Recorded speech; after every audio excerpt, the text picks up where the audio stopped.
Da-da-da-da-da-da-da. Down in the deeps. Here we go. Good. Into the deeps. Good morning, everybody.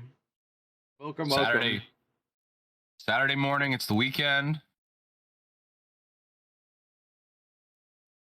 You guys ready for the weekend? Everybody's drinking coffee. Everybody. For the weekend. Yeah, everybody. That's called the general term, brother.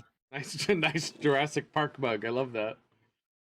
Thank you for bringing that up. Actually, this is one of my prized possessions in a world full of gloom and shit that we have too much of. You know, this is a 1991 Jurassic Park cup. I bought it when the movie first came out, and it's not cracked. It's high quality. It's the original, one of the original ones.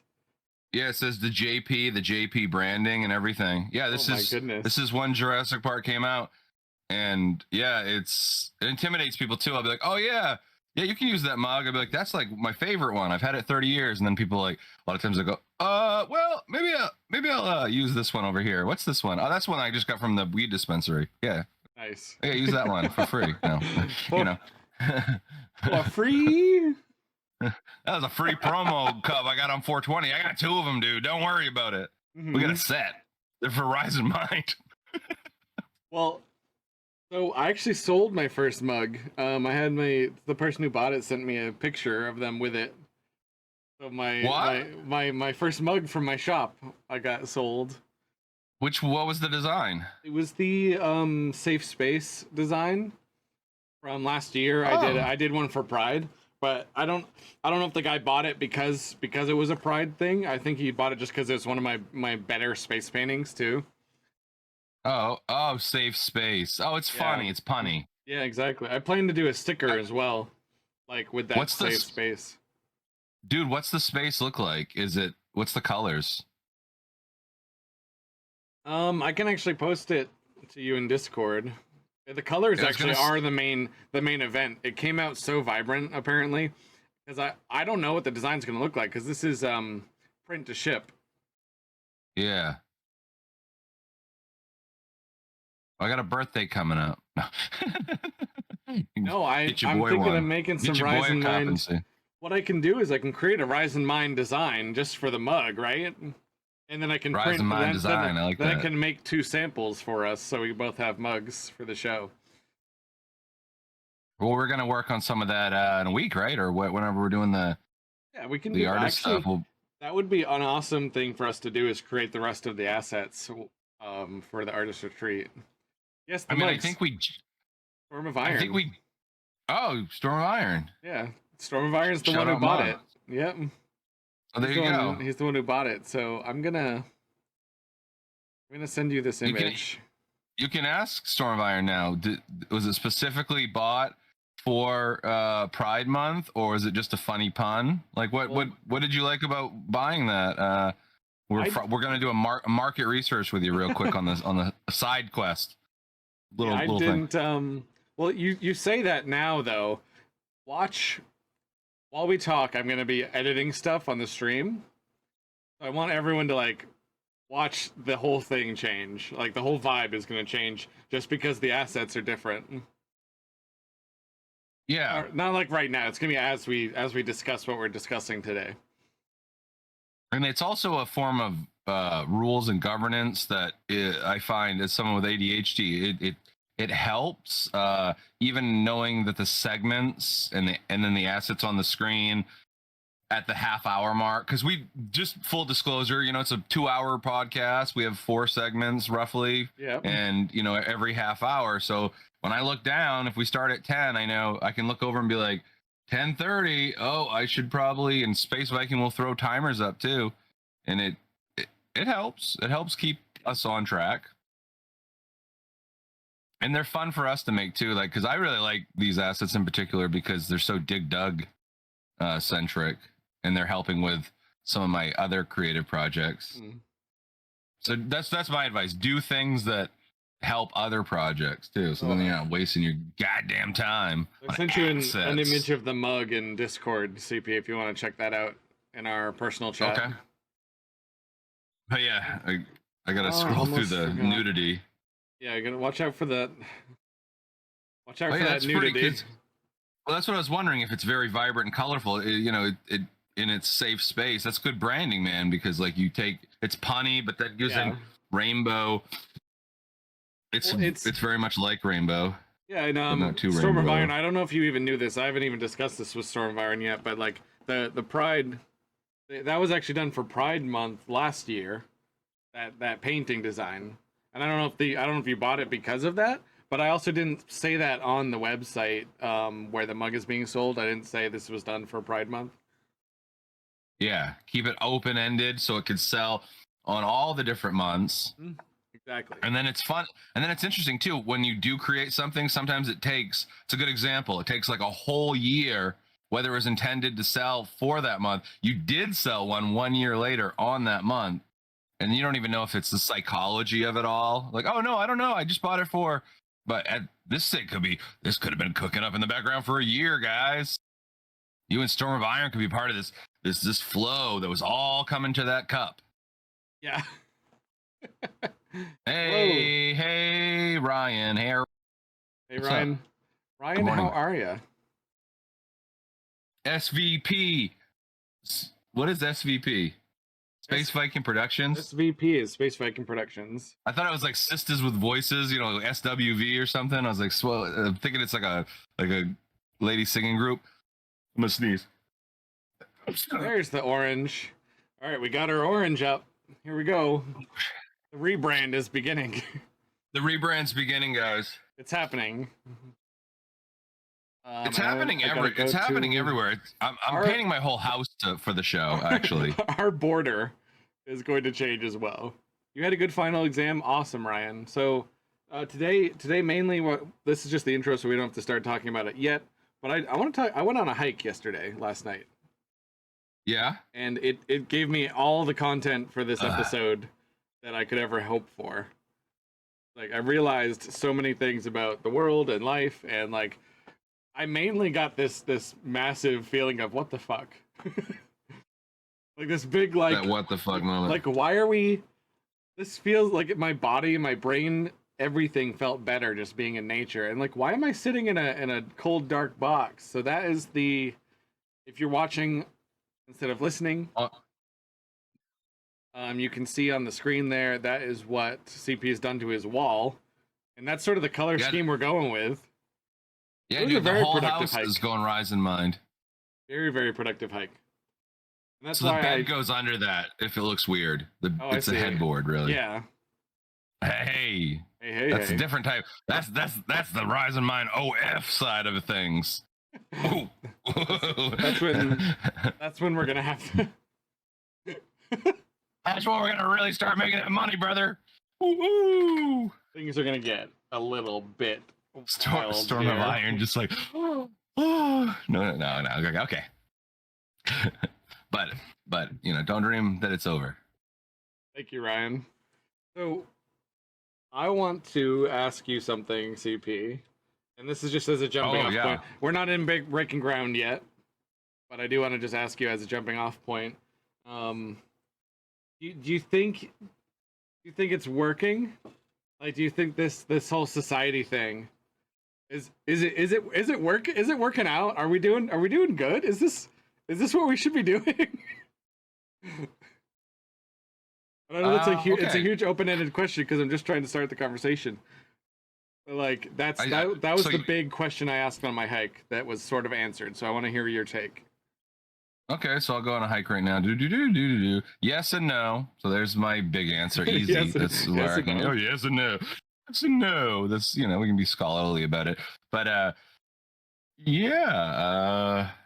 think there's 8 billion human beings, and I think some of us do good things and some of us do bad things, and that a lot of that's perspective. But in terms of the large picture, not the selfish picture of my life, because there's the are you doing good things for you kind of deal, but then there's are you doing anything for the world? And what's the world? That's a blanket statement. Is it humanity?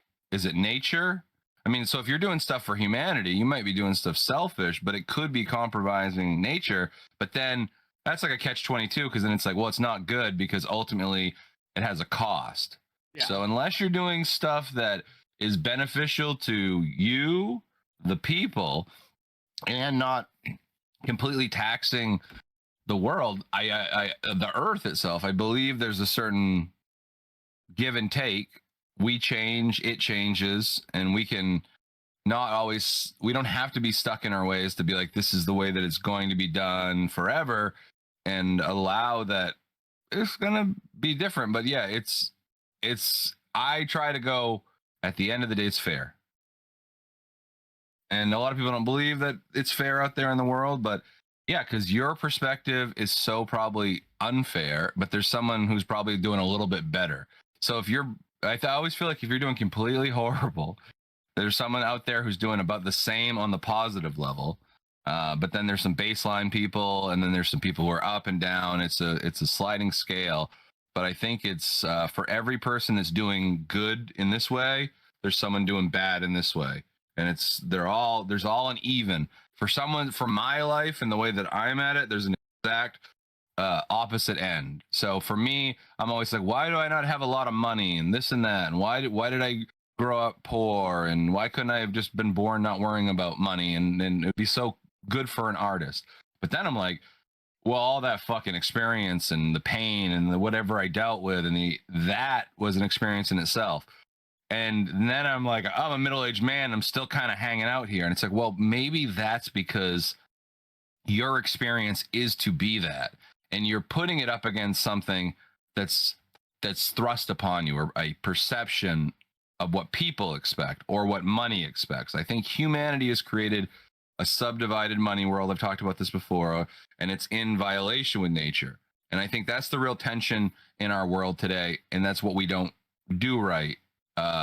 We've created a subdivision that confuses us from certain truths that I'd like to say we should get back into, but maybe I'm a dumb shit and it's all part of the next evolution. Maybe it was all about the computer consciousness the whole time, and we've been building up to it and building up to it.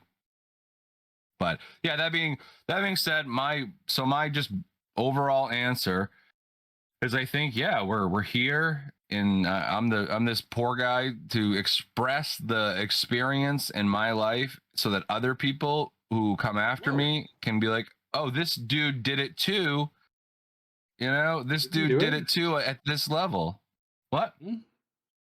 So like, okay, Stephen King. Welcome in, Allie Paints. Welcome. I appreciate you. Allie Paints. Allie Paints. You know who Stephen King is? You ever heard of Stephen King? Few people have heard of Stephen King. Who's Stephen King?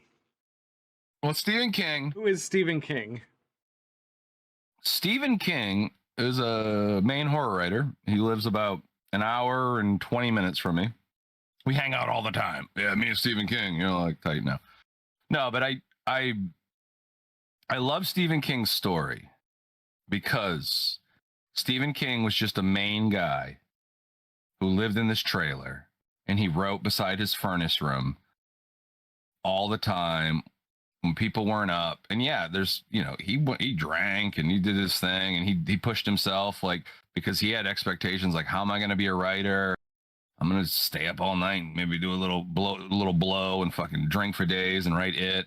But it started to work out. And it wasn't until this moment where he wrote Carrie and he threw it in the fucking trash.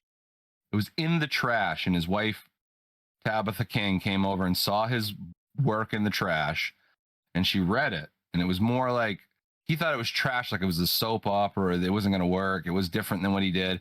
And she goes, I think I read your story that you threw out, and I love it, and I think that's something that could work. And he's like, no, what, really, that story? And he didn't have faith in it, but she did, and he put it out there. And they called him, and they're like, yeah, we want to publish your book. And he like, I don't know if it was this moment, I might be messing this up, but he was excited in the beginning. But there was a second moment, and I think it was like, hey, Steve, we want to option your book for a movie, which he got really, how he made his money. It wasn't the writing and the joy of the art. He figured out how to monetize it in a money world that was different. So back into that dual separation, that's a good example. But Stephen King, he put that out there, and just the option rights for that, it was like they dropped something like $25,000 or something like that. And in the 80s, for just a lump sum, bam, $25,000. A lot of people probably made that in Maine in the 80s, and like he's just What do you mean this in a teacher. year? Everyone was making like, around that, you think? Well, yeah, I mean, depending on what you did, but like that was 25,000. A guy to say, "I'm going to give you $25,000," like a check. He fell to the floor. I would die. He fell to the floor, dude. He fell to the floor. He said he had a phone on a cord. I don't know if we all remember those, but some of us remember those. And he like wrapped up in it and fell onto the floor and was like, he was shocked. He was completely blown away. And it was that moment that Stephen King in his trailer, was becoming the person that he was becoming. And he wrote all these stories about Maine, like it, and just these things about these small towns in Maine and the way that growing up being a nerdy guy and a writer, artist. And I realized like what he was doing and the politics he was spreading. Stephen King is part of my camp, dude. Like maybe I'm not a horror writer, but he's political. He lives in Maine. He did this. I start looking at the archetype of the man that Stephen King is. And even if I wasn't a fan, I've really only read a couple, like two Stephen King books. I'm like, yeah, you're a goddamn inspiration, and you're an example of Maine making it. A poor guy from Maine making it, and I can be you, and I can be you for other people. And I was like, damn, dude, that's doing right. That's doing good. That's succeeding. That's perpetuating a positive value of awareness, or creating a sense of hope, or even for Stephen King. I don't know what he's like, man, but like he's an artist. We hang out with all these guys all the time. We know the general idea of what our life is and people are like, and it's a struggle. We created Rise and Mind for that same idea, right? Struggle, yeah.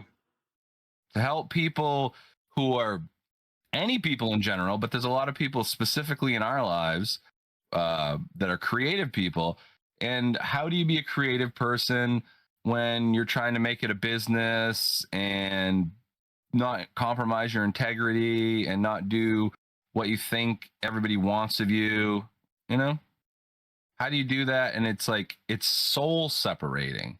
And so I find what we're doing wrong in as far as humanity are the things that I have to try to do to counter correct that. And so then am I doing wrong or am I doing right?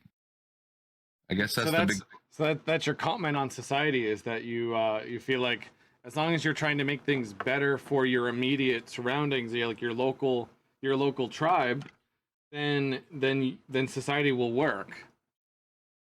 I think you have to pick a tribe in life. You have to find, I would suggest anybody, even if you're a loner and an introvert, at least know your group. You don't have to hang out with them. You don't have to like them.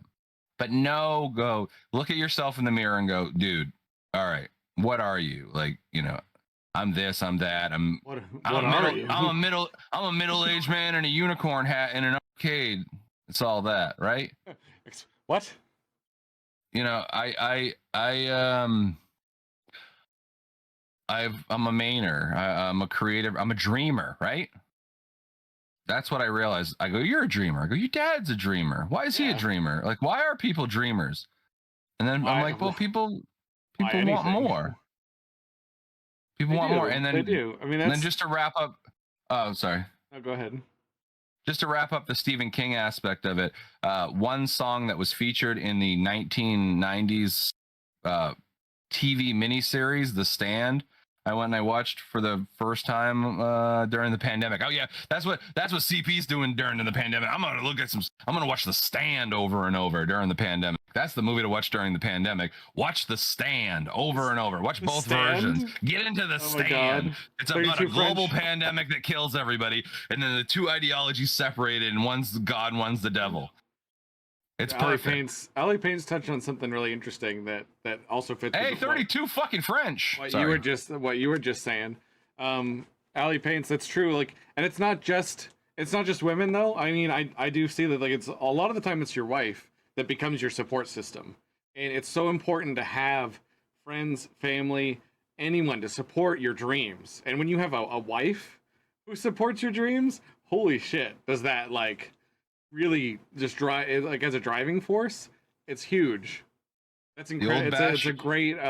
It's a great thing to touch on, Alley Pants. I appreciate that insight. It's someone it's a partner in your life that, like, I'm not trying to take the fact that it was women. It's true. Some like women have amazing ideas and they do get discounted often, and that's unfortunate. But it's also just about the support system in your life. If you have a really strong support system, then your dreams are much easier to achieve. That's like, I'm not trying to get all like down and out about myself, but a lot of the stuff that I've done in my life, I have not had a support system whatsoever. I've had friends that care, and like CP is one of the first people that I've met that want to do cool shit, that wants to do the same kind of cool shit that one of the few, I should say. Sorry, I don't want to discount like so many people in my life that have. No, I'm the only one. I'm the only one for you, baby. Don't look at all those other ones. Don't look at other ones. Don't look at all those other ones. The real deal came in here. I appreciate that comment. 32 French, hello, welcome.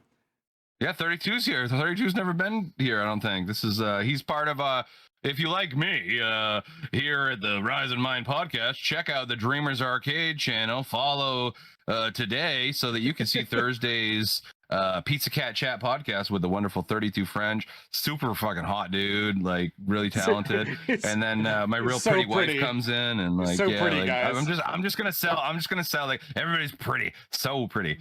The first thing we think about when we think about 32 If you French, like my voice, voice, he's got that real gravelly good voice. Yeah. He's got a little bit of that Wolfman Jack. It's like, hey, CP, how you doing? It's the first thing we think about 32 French, he's real pretty, but he's also got some great insight as well. He's real pretty. He's got some insight. He talks like Wolfman, yeah. Wolfman Jackson. I went into a little bit of that. Are you ready to receive a Wolfman Jack? No. No, that's the whole point, Alley Paints. Thank you. Wow. Yeah, no, that's what we do. That's why we're gonna joke a little bit too, because it gets heavy. That's the best compliment I could ever have for this podcast. Thank you so much. That's actually making me a little emotional. That's what I want. He's gonna cry, dude. He's so happy. He's a sensitive boy. I'm a sensitive boy too. We're sensitive bearded boys. We are. That's why we hung out. We knew our crew. Well, that was the thing too. Knowing your audience, knowing your friends, knowing your community. In the Stephen King movie, The Stand, you know, there was the two sides. The energy that gravitated towards it. That movie begins with a song by Crowded House called "Don't Dream It's Over," also known as "Hey Now." But I always thought it was just this corny song, but you really listen to it, and it's true. It's about don't letting the world shove a wall between you, because that's a real problem in today's world that we could talk about a little later. But is separation of people is probably what I think the one thing we're doing the most wrong. And I've done this drawing that I want to put into a sticker at some point. I'm being inspired, and it's probably backwards. Yeah. The Stephen King song, you can see it says "Don't Dream." This is for the people in the video. On one side, it's clearly says "Don't Dream," and then it says "It's over." And then if you actually put a wall between that, you see how the perspective of that title works. It's it's like it separates the ideology. Cool. If you say it as a sentence, if I go to you, I go, Matt, don't dream it's over. Don't dream it's over. We've still got a future. Don't dream it's over. You have to say it really quick. But when you go, dream over. Yeah, dream over. You can start playing with it. It's dream dot over.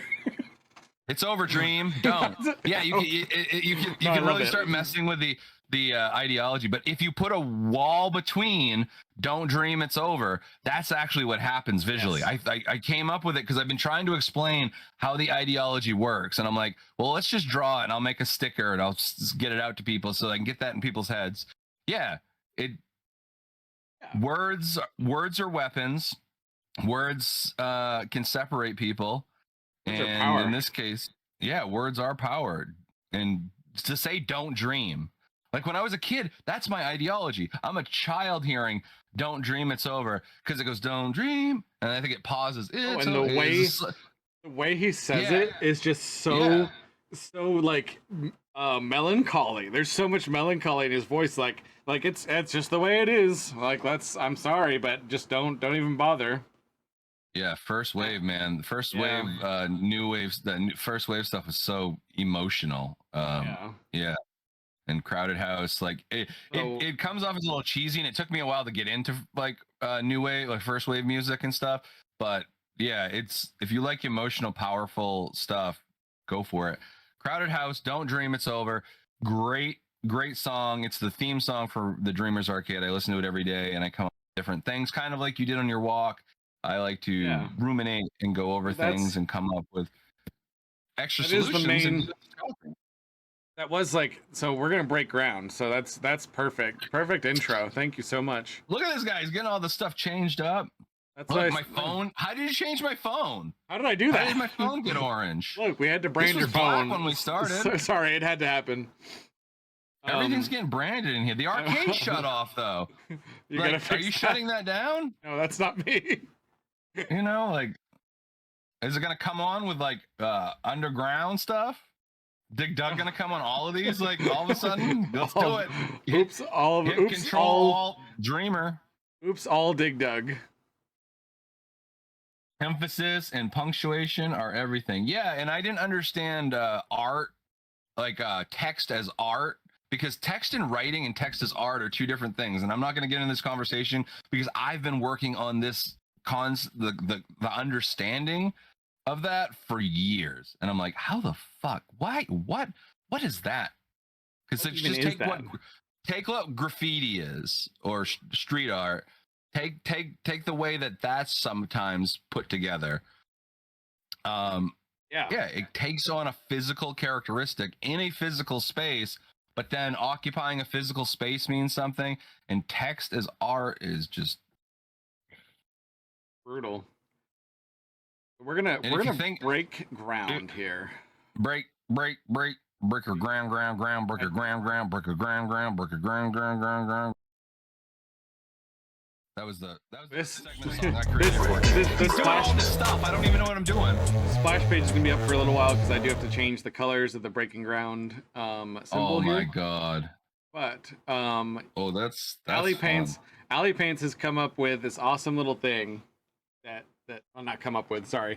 Every word is like flecks of gold in the earth. They are powerful in many ways, allowing us to share our lives and thoughts. The written word makes us immortal because it can live long after we do. That's very true. I do want to add to that though as well, Allie, that the written word and even language in general is fascinating and amazing in my eyes because we can take a thought from our brain and we can put it into another person's brain. And I think that's one of the few things that I can definitively say separates us from animals because we can take our thought and we can go, you think that now. You visualize what I'm saying using just sounds from my face. Like, it's crazy to think about sometimes that we can do that. Yeah. You don't think It's the magic. animals can do that with their guttural sounds, the meows and stuff the cats make, or I guess for animals it might be just more like basic concepts. We have like that amazing ability to create metaphor and like things like I think there are some separations. It's all gradations, right? There's some animals that are going to be a bit higher up in the gradation of intelligence and comprehension than others. Like I feel Absolutely. like a bug probably doesn't have concept of metaphor or nuance. Hey, there's probably. tons of them. Hey, there's tons of them everywhere, dude. Yeah, they're listening to you now. Come on, don't cuss them out. They're listening. There's one there. There's one. Dude, they're everywhere. There's bugs everywhere. You can't talk about bugs. Dude, you ever heard of the idea of a bug? They're listening. Like, the room's bugged because they're fucking everywhere, dude. They're listening. I mean, cuss out a horse or something. I don't think there's a. I mean, there might be a horse in Space Wagon's apartment. Hey, but maybe. Yeah, Maybe. We don't know. Oh, whoa! What's happening now? It's got to be What's blue. happening now with the breaking ground? I gotta make it blue, man. That green is nice though, man. You don't have to. I mean, you can. Oh, there's green. Yeah, the green wasn't bad, but I wanted to match our Dig Dug theme here.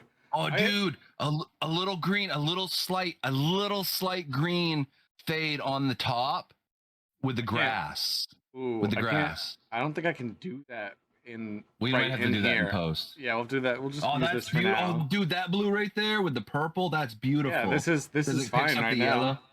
Yeah. Oh, dude, that's really nice. So now Hey, we you are know what I'm in thinking? breaking ground. Breaking ground. So that R, that one route that travels through.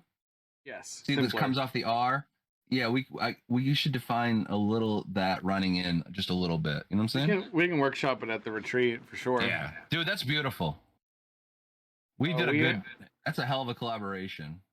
That's a good thing about collaborating. You can be like, oh, that's fucking awesome. Because I'd always say that about my own work. Dude, dude, what are you high on your own supply? I mean, like, if you're not doing it for yourself, then why do it? But hey, people don't get that. People don't get that. Do things that make yourself happy, not what's expected. Mm-hmm. That's from your buddy CP. These are separate. From your buddy CP. These are separate things. Cool. So, rise in mind, breaking ground. Hue shift. We're gonna go to the blue that we were at, but I think that's more saturation. Oh, and Viking. Not to get too off the subject with the stuff, but that gradation, that sun coming up thing. Yeah. We can use that stuff too if you wanted to just have like that as a background for the Rise in Mind too. Just put the Rise in Mind text because it's kind of like a sunrise. Yeah. Like that. It could be a generic splash, like a general background for doing like shout outs and text too. It's just an idea. But since I've been working. So one thing I'll say,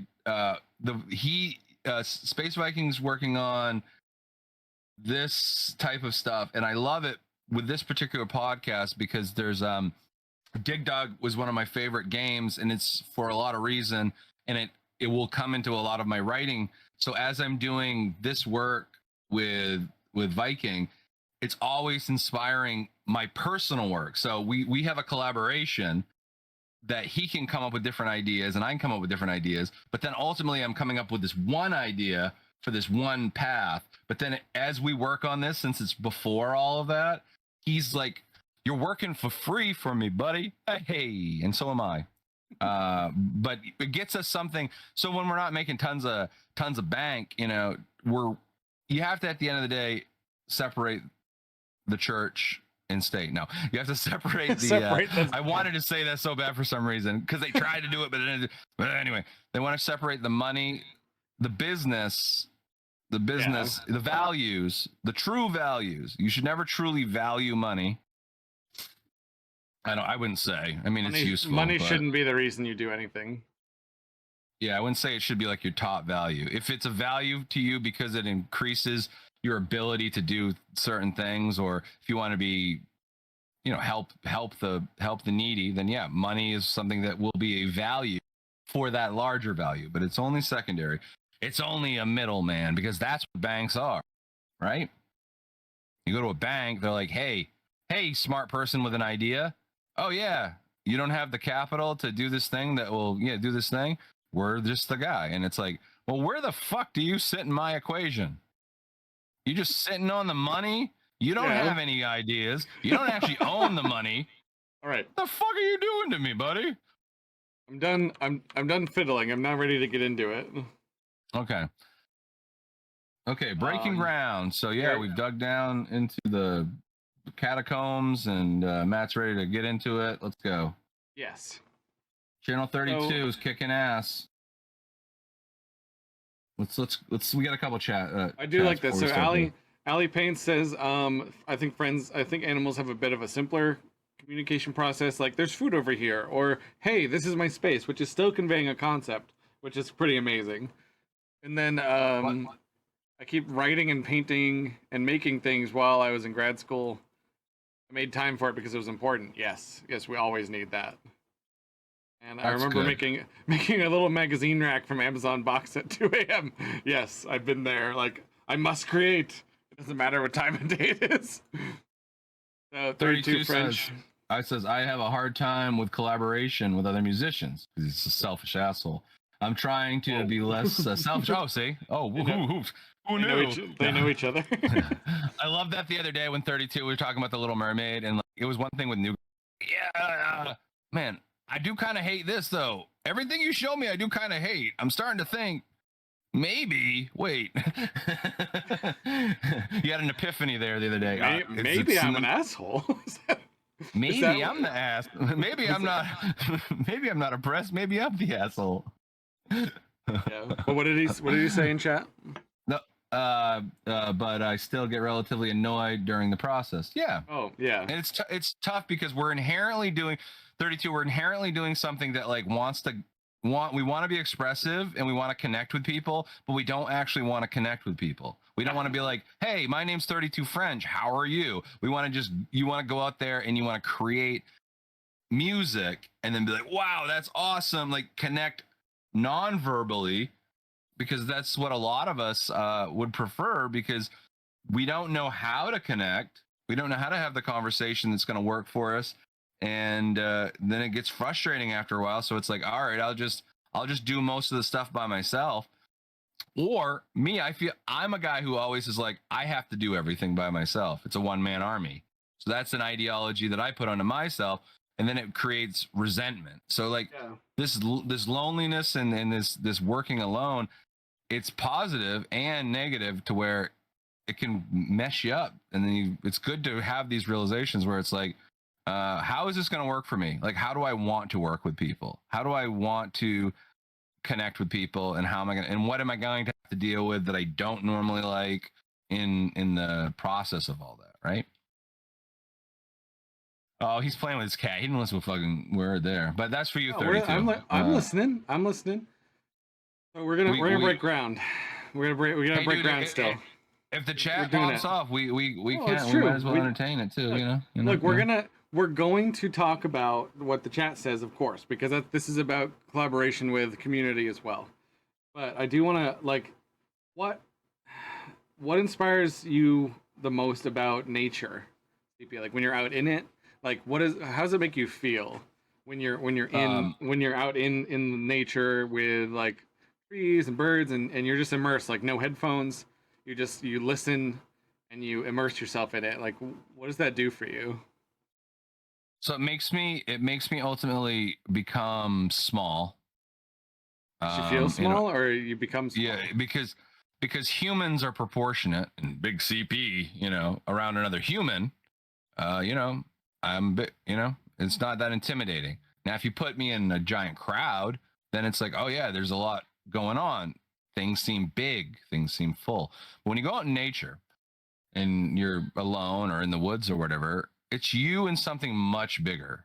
And it's not just you can look at the rock and the tree and the small things, but look at the forest, look at the size of a field, then you look up and you see the sky, and then the stars come out and you're like, oh, whoa, I'm real small. And then you start looking at things and you go, these trees, if they didn't drop these seeds every year, this would have been a one-time go, and you would have had like artists coming in here making trees every year. But somehow somebody designed a thing that would just work forever. And I'm like, the art and design of nature is so profoundly huge and beautiful that I don't even need to ever think that I could be even remotely close to the glory and artistry of what it is. I can only borrow from it, and in my small little life, do little things. But at the end of the day, I work for it. And that's the reality. Understand you work for nature. This isn't your world. Like you will come and go, and you were designed as part of the design. You're designed to come and go. That's something I hadn't You were designed to break down and make things grow, like, and then be reborn, and like this whole thing, depending on whatever your religious ideology aside, you're biomatter, right? And that matters in design and in nature. Like, I don't know if you can see it on camera, but I was walking along hiking and I saw this root system, and my arm passed in front of the root system, and the pattern of my veins was almost exact to the pattern of the root system. And I had this realization that might seem kind of like just simplistic to some people, but to me it was like it meant so much. Of like, wait a minute, why do I work in a gray box every day when I am this. Like this is the shit that I am. Why did I build a box to be in when I feel so comfortable out here? And I am this. Like I have the same patterns. I am part of this system, and yet I've separated myself from it entirely. And I I feel so know. comfortable in it. Well, except for the bug bites, but like that's also part of the system. It's the wall. Get it now? Yeah, that's the It's the wall. wall. That's the wall. So that's why I created the two separate ideas, and it's becoming the fundamental structure of my Dreamers Arcade ideology. Is Yeah. yeah, there's separate spaces, Oh heck, and even my drink got orange why somehow. what? What if Oh, my drink is orange? Oh no! oh What's crap, happening? dude! It's getting out of hand. Dude, like this, where did this orange pipe? Oh, shit. Oh man! How did my drink become orange? Oh, well, thank God we still have this green one over here, you know? Oh, that's fine. Yeah. It's orange now. Shit. Yeah. Yeah. It does feel like we, in the process of creating more convenience for ourselves, we have gone further and further from nature. And there's a lot of Christian ideology. People say we're growing further and further from God, but that's what they mean when they say that. They're not saying that like we can't communicate with God anymore. It means that we've gone further and further from our natural state in the seeking of convenience. And I got this vision of this perfectly clean human. This is like a separate character that I was envisioning. This isn't me in this vision. It was like something like akin to Ready Player One, where you get into a machine and it keeps your body clean, it keeps your body comfortable. There's no itching.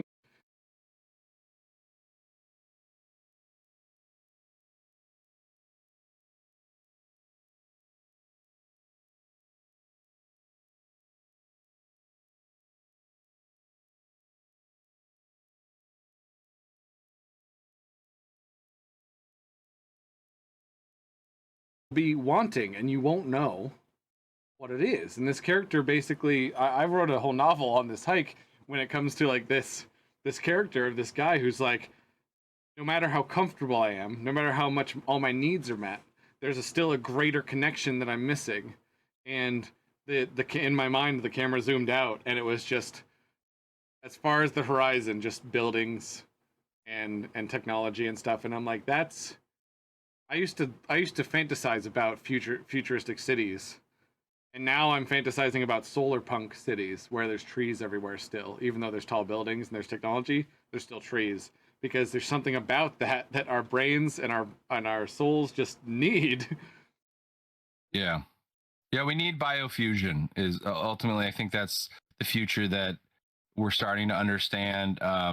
It's tough to say because we're living in today's world that it's happening in real time. As you know, it's we don't know what's going to happen tomorrow, we don't know how the show's going to wrap up. But when you take something like your phone, it's like, this is making me more disconnected, and I'm here on my phone and not with a person in the house. So like, I'm not talking to my wife, but who am I talking to? Like, what about this technology now? Like, talking to you, like, Yeah, now I do get we got to frustrated at my we phone got to meet sometimes. each other. That's true. I mean, And then like all these people that we're talking to now, like the it's more specific to our needs, right? Like, we could just be hanging around with people who live next door, who like are whatever, complete assholes. I'll say that you come up with whatever that means in your head, but someone you wouldn't gel with. And I was surrounded by assholes my whole life, and it took a long time to be like, yeah, oh, like, I got a friend who lives down now, an hour away or 2 hours away. And if it we wasn't for this will. technology, then Yeah, we'll hey, never I'd be go. more disconnected in a way, right? Here's I'm saying it's disconnected, but yet I find disconnection at the same time. Yeah, I feel like we'll never have we'll never get away from technology completely. As much as we want, as much as like there's this ideology in my mind of like, oh, we need to get rid of it all. We're not going to. It's too late. We've integrated too much. Everything we've built, all of our entire infrastructure is relying on a very intricate system of technology. So now what we need to work on is integration. We need to work on, okay, so we know we need nature in our lives. We know we need to bring more balance. So let's take the technology we have, all this effort, all this science, all this time, and we just need to create balance with nature at the same time as keeping our conveniences, because they do help keep us alive. Life expectancy has skyrocketed since we've started inventing these things. We also have crazy new kinds of cancer forming that didn't exist before all this technology. So it's like, wait a minute, there's something, there's some kind of like, we gotta balance the scales, you know? And I think nature gives us those warnings. I think nature will do things to be like, hey, we're sick, man. Hey, my shit's fucked up. The sinkholes forming everywhere is one of the big ones that I get a sick grin on my face every time I see a new sinkhole in some city causing all this infrastructure damage. I actually love it, because that's like just nature going, you built a road here, you built a building here, well, too bad. Yeah. Bye. That's my sub. That's why you get that little smile on your face. You get that he because that's less of a that's less of the nature offices, and that's more of the mercenary outlaw Trent. The entropy agent. Like when he does stuff in a very stylistic way that will make cynical people, hey, I told you guys. That's Trent's Trent. like, you want to listen to me? Trent's like the Tyler Durden of nature, if anyone knows that reference. That's Trent for you. That's Trent, really. He's the artist in the nature world, and he's a little punk rock for his own good. And Paints, thank you for hanging out. I appreciate you. Allie, yeah, thanks for coming in. That was a really cool insight, speaking philosophy, and have a great time. COVID definitely was a great reset. Like almost like nature was like put a firm hand on our shoulder. COVID was like nature putting a firm hand on our shoulder, saying, "Chill out, take a break, stop it." I almost have the visual of nature bopping us with a cardboard tube, like, "That's enough. You've done it. Stop nature. It." Yeah. It's nature. Nature definitely interrupted us. Interrupted our whole game. We were screaming. We were carrying on. We were trying to make the most of a rough situation already, and then nature's like, it can get worse. Hold my beer. Hold my beer. Nature said. That's a good meeting. The 2020 I'm headed to work, honey, and then you just have the whole again, whoa, it's like coronavirus, whoa. Yeah, nature definitely. I thought that was a really learning experience for me. There where it was when COVID happened, it did a lot for everybody, and it did change things, and it was a good change. Because it's motivating. We had a lot of technology that we needed to start implementing, and people were just like, no, we can't go remote, we can't go this. It's like, all right, get off the toilet, dude, and let's go. And it made this stuff like, oh, this is really good. So yeah, unfortunately it did something also really bad, and I'm not even going to talk about it because it's associated with this platform, but there are people who are benefactors of who made lots within that year who became even more powerful, and that might be good or bad. All Twitch cares about is that people are watching the stream, and when an ad pops up, they stick around to watch the ad. Twitch doesn't care if we say that they became extremely more profitable because people were stuck at home, and what else is there to do? They know how they made the money, and that's not even controversial to say. That's exactly how they made so much money during the pandemic, is people like you and I going, well, I'm stuck at home, I might as well do something, and I miss hanging out and conversing with people, so I'm going to go on Twitch. And Twitch did make a ton of money from that. And Twitch wasn't the only one. Who owns it? Amazon. And Amazon already made a ton of money from people having to order stuff because they were stuck at home. And they were also making a ton of money because of Prime Video, because they were stuck at home and they were going to watch movies and TV shows.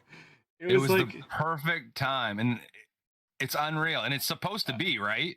Yeah, and it's we can't. I can't even because we asked Jeff. We can't throw shade on you. Just to We asked we for can't throw this. shade on you because this you It did help us. Now I want to shout out Bezos.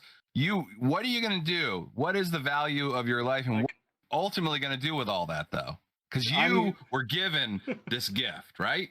Right. I am as anti-capitalist as they come, but I do have to say that if Amazon didn't exist during the pandemic, most of us wouldn't have made it out with sanity. Like I think there's a lot of services that Amazon offered that really did help society get through that.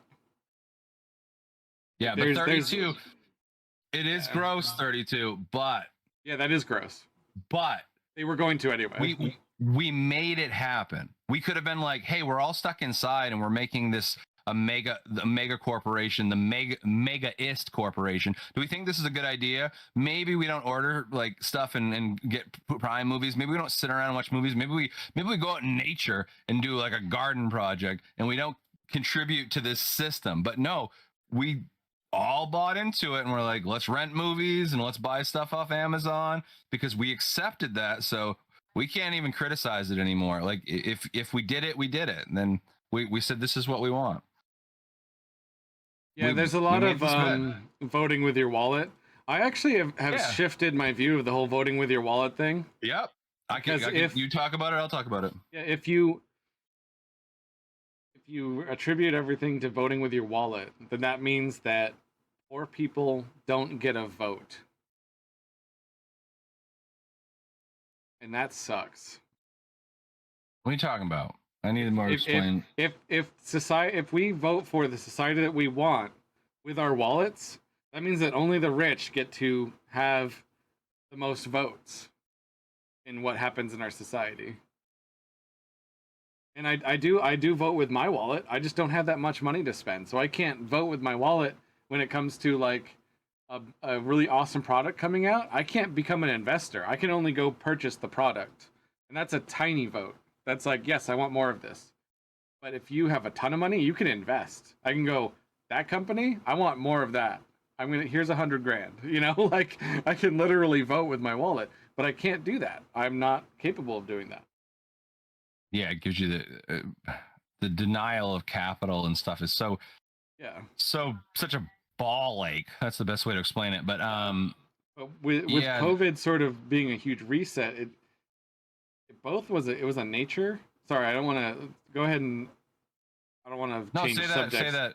No, say that. I'm interested. Well, this is a subject change, but with COVID being nature basically telling us to chill out, it also created more problems for nature because of the aspects in which it did promote these giant companies to create even more money. And when they have more capital to play with, they will go and create more factories, which creates more pollution, which creates more inequity in other places, depending on where they put the factory. There's a lot of factors. I'm not an economist, so I can't really factor on that.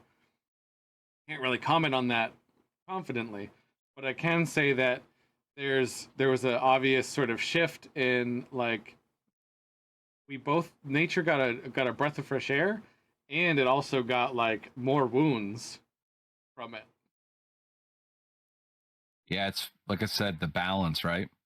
You can't take good in without taking bad in too. Like in my good experience that I might have gained, or we'll back to Amazon and stuff, like they gained out of it, but other people didn't. But it's so somebody, okay, here we go. Bezos was the gain, right? Yeah. Well, what's the loss? One of the major gains. What's the polar loss to that? The loss to that would be people like Bezos and Elon are demanding that people come back into the office, but they're so missing the point that like people not working in an office is so much more natural to us. Like having a lot of moving parts around us while we work is more natural, like the natural world. Like if you have kids, you get your job done still, but imagine not having to worry about your kids being off in some daycare while you're stuck in a stuffy old office. You have your TPS reports that you're doing, and then your kid needs something. I need those TPS reports Yeah. by Friday. You go help your kid with whatever they're doing, and then you can get right back to work. You don't have to drive 30 minutes to work. There's like so much. Yeah, the small businesses got decimated by that too. That's true. 32 French. They were done anyway. They have to go internet model. I think but I think Yeah. that's the other side of it. Like, I'm starting to understand now where small business, art, performance, Patreon, all that stuff like works as an independent person. It's weird. For the first time, you don't have to be like, you don't have to be this artist that has to work for other people as much, to where you could be a performer on your own and do your managing. That we never had the marketing ways to make that sustainable. But with the 8 billion people on the internet, you only need a few of them, and you're making a yearly income. And Yeah. that's what a lot of people are doing. It's a desperation. I mean, it's desperation for need in these jobs, but being your own entertainer, producer, like, small production companies, like, think about it. Yeah. People used to have big production movie companies, and then now people make phones, make movies on their iPhone, and they win like film awards and stuff. Like, we could go out with our cameras, and you and I could make a film, and we could win a film award. Like it, or we could be at Cannes International Film Fest now. Like, imagine that's the world that you live in now. Like, how hard it would be to get that technology when it's literally in front of us all the time. So accessibility and technology, and I've seen a big opening in a market. So you always get this balance of fairness, but it's like, it's hard to pivot when you're a guy who either was like factory worker, and then it all goes digital. You know what I'm saying? Like, the pivoting doesn't always save room for you, and that's why people fight. They're like, oh, they're changing it. Let's make everything back the way it used to be. And it's out of frustration, because it's like, oh, yeah, you got phased out, bruh. My 70-year-old boss is upset that he can't sexually harass the secretary anymore because no one's working in the office anymore. We had this woman That's running all for it town feels council, like to dude, me. who was like, they go, the town used to mail us stuff. I want to if I get into town council, I want to mail people stuff again. I'm like, wow, that's your platform? You want to put out a newsletter? Lady, I don't go want away. That's gonna become fire, like kindling so fast. That's all you're doing. You're giving people kindling. It's like, lady, we need to upgrade our Zoom technology and our accessibility so people can be here right now all the time online. And that's how people, because people are lazy, and if they can turn on the TV and be at the meeting, their newsletter. Jeez Louise. These some of the ideas, but I get it. It's romantic. It's like, the paper again. Someone had a brilliant idea to, like, if we're gonna build these infrastructure systems, make them efficient, make them work for everyone, and then make voting almost all online, and watch the whole election process change almost overnight. Like, you'd have so many people voting that normally couldn't, because you have to get to the polls French at a certain time. Get him in there. And so we're getting a little bit too far off subject, but I do want to touch on how that whole aspect of it, of them like grasping so desperately to the world is that is probably the biggest thing holding us back from becoming more symbiotic with nature. Is that the entire, all the romantic stuff, all the nostalgic stuff that we got latched onto during the 50s, 60s, and 70s, was this idea of convenience. Century, baby. Like, the idea of convenience. It's all like, if only life were easier, right? And we didn't realize that the joy is in the struggle. Like, our brains are system. Sorry, go ahead. I was like, they created a system that they created solutions for, but then when the system changes and the technology changes, see, they're not compatible all the time. And unfortunately, humans, right? Nature, we're part of nature. Humans get confused in what they're supposed to be doing, and so they lose their you lose your culture. Culture dies off, and then you go, the world is trying to purge me. They just have me killed. They don't want me part of it anymore. People get really extreme with it, and it's like, yeah, they just don't really care, dude, because there's 8 billion of us, and there's people born all the time. And when my back gets sore, which it is, I'm so replaceable so many times because people are just having tons of kids everywhere. So it's like we're tools, man. I want to interject. Yeah. To your point, I feel like people. No, really, that this is like I want to make sure that I emphasize that Okay. people are trying so hard to stay relevant when they're not even ready for the responsibility that is with that. I know a lot of people in their 60s, 70s, and 80s of their life they're glad. They're like, oh, people leave me alone. Nothing's expected of me. I actually get to just exist and just hang out and chop wood once in a while. Go watch my entertainment, whatever entertainment they choose, and they enjoy it. But then there's like a whole nother subgroup of people in that age group that are terrified of becoming irrelevant. But then once they become relevant, they realize that, oh shit, all the eyes are on me, and now I'm being judged because my views are dated. Or your relevance isn't relevant. And that's okay. Like we gotta start realizing that's okay. You didn't grow. Like you didn't. Oh yeah. Your brain didn't change in the last 20 or 30 years, and you're like, oh wait, it's different now. Yeah, dude. Yeah, it's been different. You missed 3 other steps. You missed like 3 other times that it changed, and now you're just chiming in. Explain to boomers like, why would people put videos on YouTube? They're broadcasters, dude. They're creating entertainment for money and for culture and community and value. What? I'm also doing my best to not be ageist here because it's not necessarily about their age. It's about their point of view is literally dying out. Yeah, well, and I've created a contingency plan after the Dreamers Arcade main game. Boomers Arcade will come out, and that's my tribute to the boomers. It's this idea their because I'm living it now. Their ideology is what I was raised on, and I've watched it change a lot, and now I see a lot of more changes coming. And I sit in a world where I look to both sides, and there's some people coming up, some people going out, and they're about 20 years older or 20 years younger. And I'm like, they could never talk to each other. This generation, they're not even really compatible. And I can kind of facilitate that conversation between the two of them. But do I want to, or do I just sit back and enjoy the ride while it's here and see how it works out for everybody? Well, every time you do that, like maybe you help facilitate them, sort of becoming more okay with the way the world. That's important to have. But if they're not open to that, if they don't actually want to like learn, then it's not worth your time or energy to facilitate that. And I think you have to facilitate things in a way that like really just makes it like shows them like we're not doing this because we're trying to be fucking cool, dude.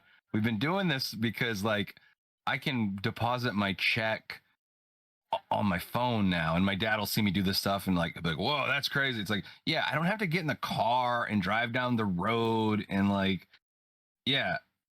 So by you being like, I don't want this technology, but you're running around all day like, fuck, man, I don't have time. Oh shit, I gotta go run and do this and do that. I gotta get water up there. Water at the store. Have the delivery guy drop it on your front door right now, man. If it's like my father believes I gotta stop working for $50 to $100 an hour to go and buy some water at the Hannaford or go deposit a check.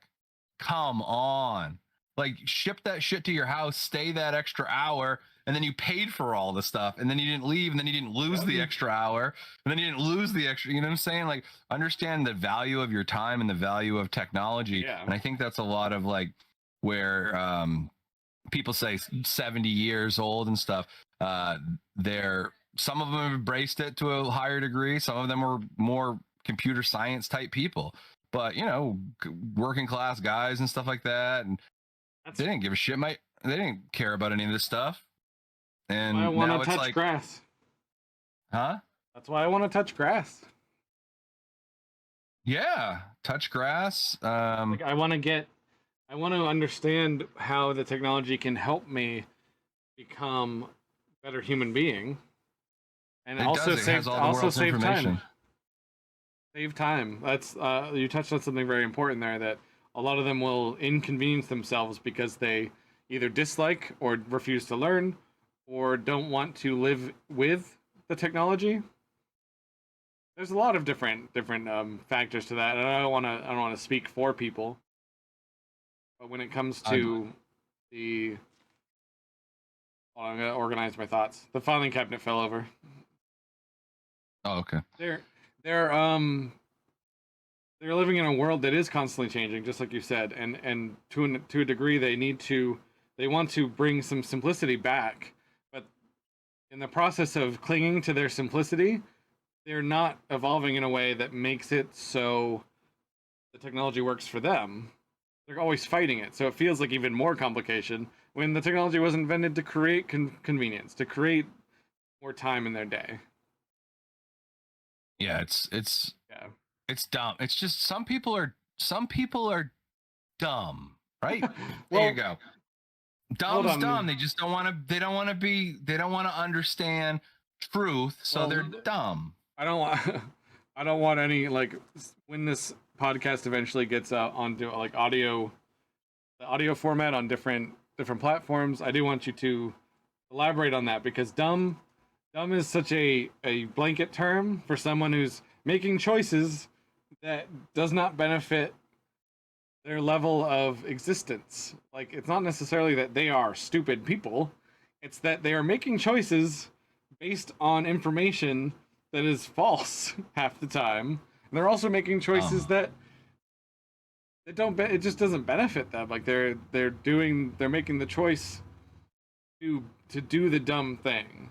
I feel like everyone is inherently intelligent and does have like some level of understanding of the world, but they've been conditioned so much over time that they might be, the phrasing I want to use is a little too far gone. Like, they can't come out of the hole that they've dug. And if they do, sometimes it's about community. Sometimes they've built a community around the dumb thing, and the community is the only thing they have that gives them any friendship, any sense of belonging. So it's like, I believe in dumb thing because all these people also believe in dumb thing. And if I say I don't believe in dumb thing, then I'll lose my friends and I'll lose my community. Oh, my friend. My dumb friend. Oh no, my dumb friends. My dumb friends. I want my dumb friends. No, man. If you live a life and you don't believe it, you're dumb. Huh? There's a sad truth to the opposite of this, though. Well, that I have alienated myself. From what? Your coffee? What are you talking about? Sorry, I had to fix something. From people in general? You're on the internet. Not 8 billion people can come in right now, right? Well, not from people in general. More just like, everything's a spectrum, and like the idea of like, am I doing this right?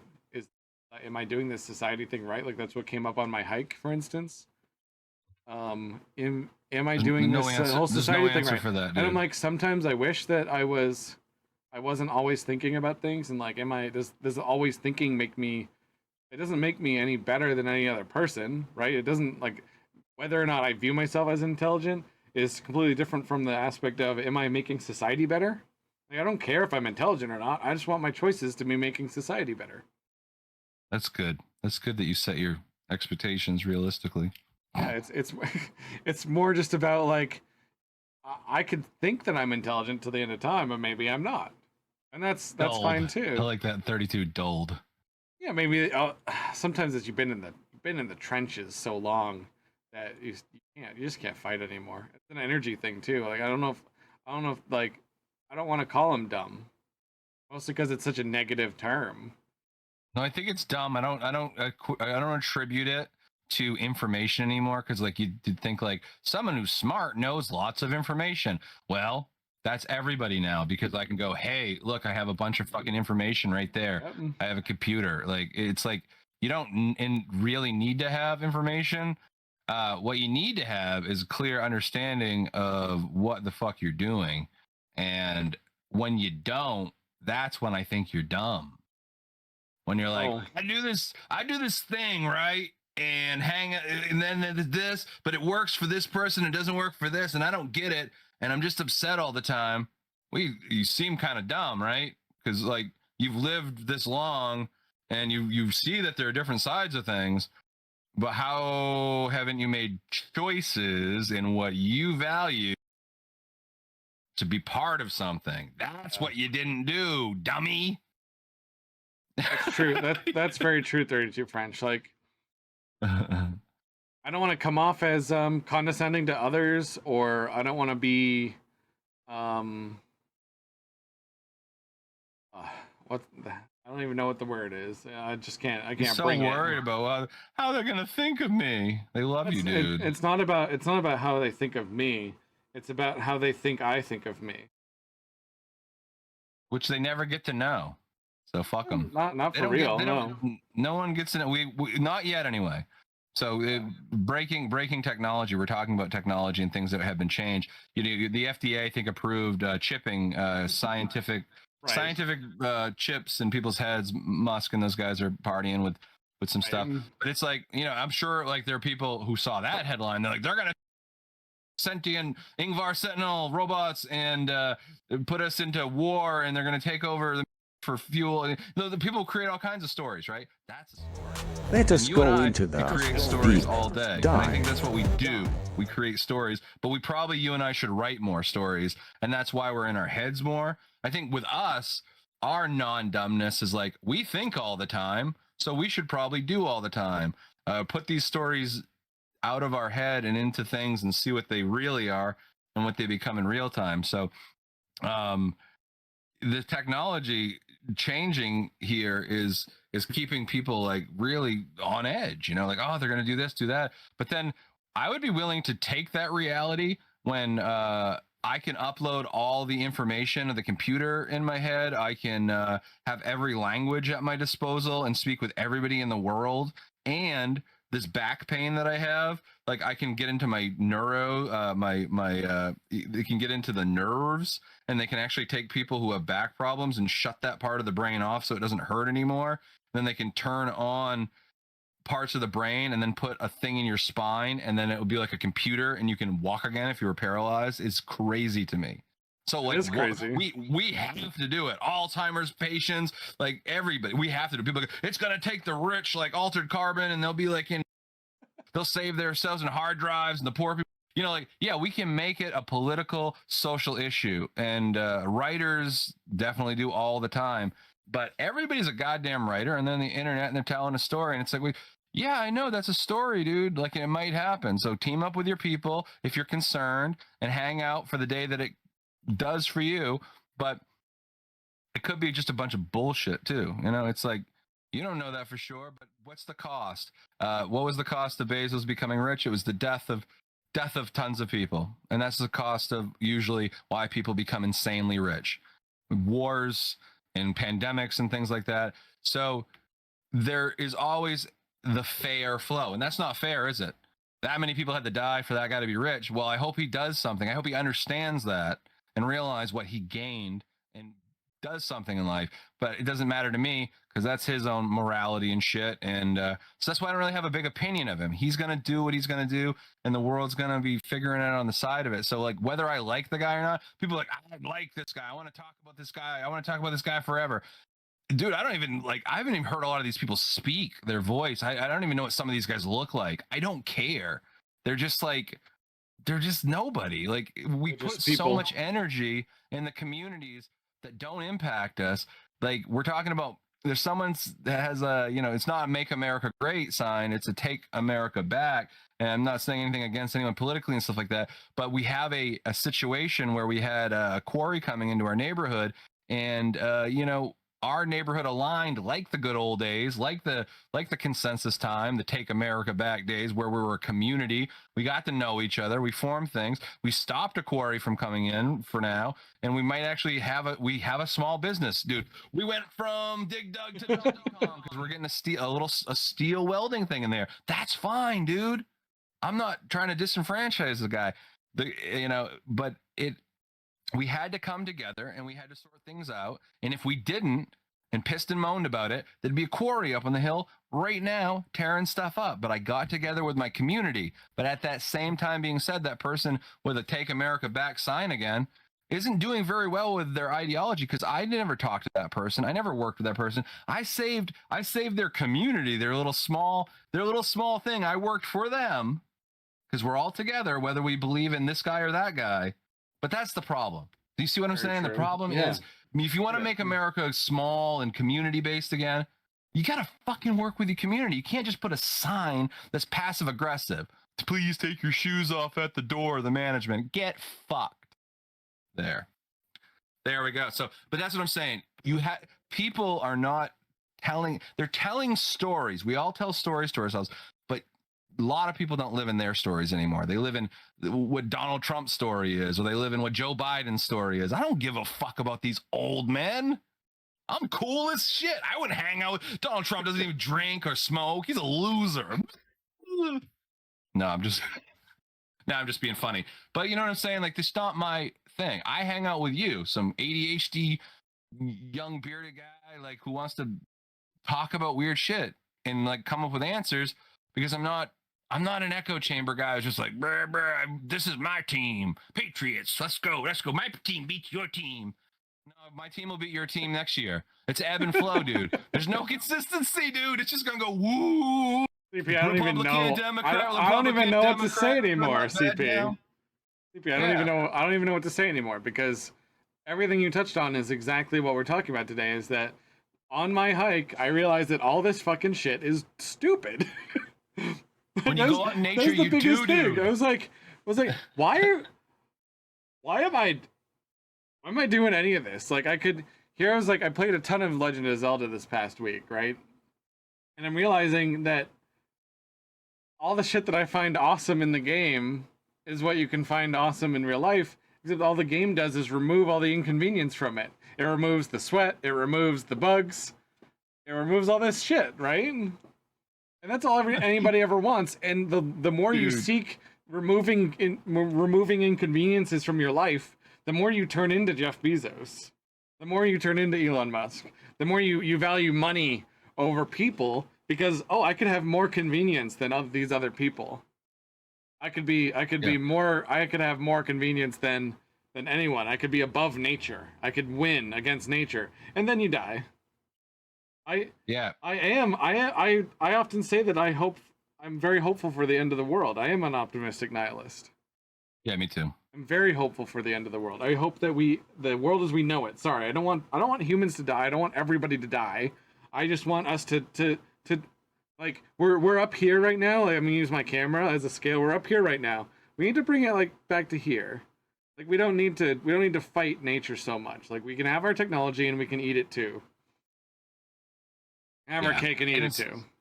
It's moving fast, and a lot of the younger people are even starting to get really, I guess, always cynical. You know, where it's like, oh, it's over anyway. I mean, so I think it's somewhat idealistic, where it's like the world's going to end during my time, you know. And as you get older, you realize it's going to be all right, I guess, or at least I'm going to die. and then, like, it changes. But yeah, I see a lot of people like, it doesn't matter anyway, it's fucking over. And it's like, yeah, what is over though? It's not over today though. It's not over today though. Like, at least in this whatever thing.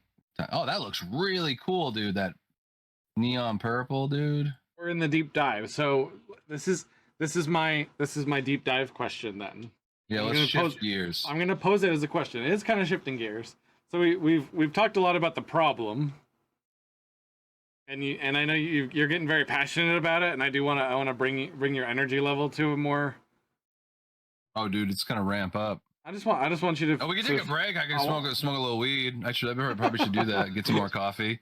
Yeah, that's what I usually do on our break. You want to take a 5-minute break? We can take a quick break. But just as you take your break, think about, without destroying people's lives and all their hard work, that they've put into their lives. How do we bring back into balance? How do we actually balance things out without destroying their lives? But you can still improve society without destroying people's lives. No, define lives for me though. Like their livelihood, their job, their family. What are we taking away from them? We're not taking their life, right? The actual progress. So like if you've increased your bank account, that's a number on a screen, or that's a number on a piece of paper. That's not actually your effort and your progress. If you built a house for yourself, or you bought a house and you spent so much time paying it off, that you paid for that house through your blood, sweat, and tears, that's different. Assets versus just having liquidity kind of thing. Like I feel like money has become this like hoarding thing, and that's why we've become so separate from nature. That's my biggest thing. It's like you can visualize money as an energy transfer, but if you never spend it, you're just taking energy and hoarding it from other people. Absolutely. Yeah, that really got me thinking. I've been studying a little bit about money in the biblical text this week. Have returned. Hey. It's time for the deep dive. I don't know what type of adjustments you've been making since the break. These fucking things are just popping up everywhere. I mean, literally, there's so many of them. Like, just keep popping up. Yeah. I don't know what. I mean, I know we're always under construction, you and I, but come on, man, don't make it so obvious. I got people. Almost always under construction. Warning, warning. Stand clear, dangerous area. You might fall into the deep dive. Don't fall into the deep dive. You like that, Bagel? Was that like a bird? So do we put trees on rooftops? Do we put trees on rooftops? Yeah. Should we put more trees on rooftops? Yeah. I think I'd love to see cities have gardens, like every building. Garden sustainability is increasing with stacking. As someone who's a gardener, you can have square footage and you can spread out along the land, and some stuff needs a lot of that kind of space, but some stuff you can just tier and build up. And they're finding that stacking in a certain way utilizes and is more efficient in producing more square footage, because you're going up in addition to out. So in a city, there's buildings, they're everywhere. So they already went out, but they can go up. They can go up. There's a city in India. I think it's India. Mm-hmm. I'm gonna look up an example. Okay, but yeah, if everybody had little gardens, like it's not going to erase the carbon footprint of New York City if everybody has like tomato plants, on their roofs, but plants do create oxygen, and it would do some good, and you get fresh produce. There's a funny thing that is happening with a lot of these movements, right? They're like, it's the giant corporations pointing at people saying, you're the problem, fix your lives, when it's them not providing sustainable solutions within their companies.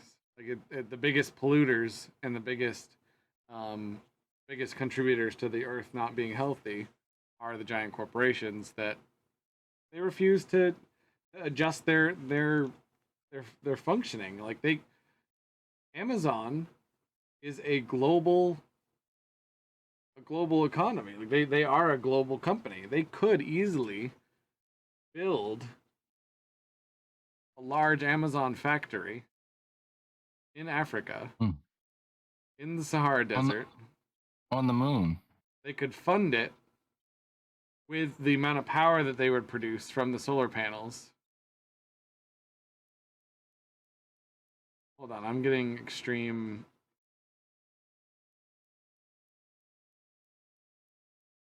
Oh, like 2 second. it's yeah, you just crashed it a little. Well, not crashed, but it just went fuzzy for a minute. We're talking negatively of Amazon too much. No, they can't. Yeah, the bandwidth. We're yank their bandwidth. No, we're just too handsome. We can't have us in full full HD all the time. It can't handle us. It's too much handsomeness to process. Too many pixels of pretty. That's a small part of it. Like putting trees on the roofs of buildings isn't going to solve the problem if gigantic corporations don't stop throwing pollutants into the air because they're just too big. There's a lot of solutions. Again, I'm not an expert, but there's a lot of things that could be done that aren't being done because it doesn't make them any money. And what's annoying about that process too is like, yeah, on the corporate level, like you said, the amount that they could impact with their money would be so greatly more of an impact over what individuals on a smaller level can do. So one good example is people get upset because in agriculture, they feel that the licensing and certain regulations are more lenient for big farms, and small farms get regulated kind of out of business. And why it's like, well, why should it be on all those people when they're not, they don't have the capital to become a giant corporation? Like, where's their livelihood? Why should they be compromised? But it is good in teaching people social responsibility, because some people just have no social responsibility. So they're like, well, we have to enforce this and kind of make people do it. So from that level, it's like, yeah, teach people that you should clean up your own shit, because some people just don't know how to clean up their own shit. And I think that's where some of those people make it happen. It's like, well, we're doing it for our neighbors. We're focused on the guy next door because he hasn't cleaned up his shit. But really, there's a big guy, like you're pointing out. If the big guy cleaned up their shit, right? Yeah. Then we could be fucking a lot lazier about it. And maybe we'd just do it anyway. And we'd have more money, and or we'd pay other people to do it. Yeah, well, I don't know. Whatever the solution is. But it's what creates all these arguments. It's just different people. Like, I want to do it this way, but you're not doing it. And yeah. I think if Monsanto and these big companies, there are some examples.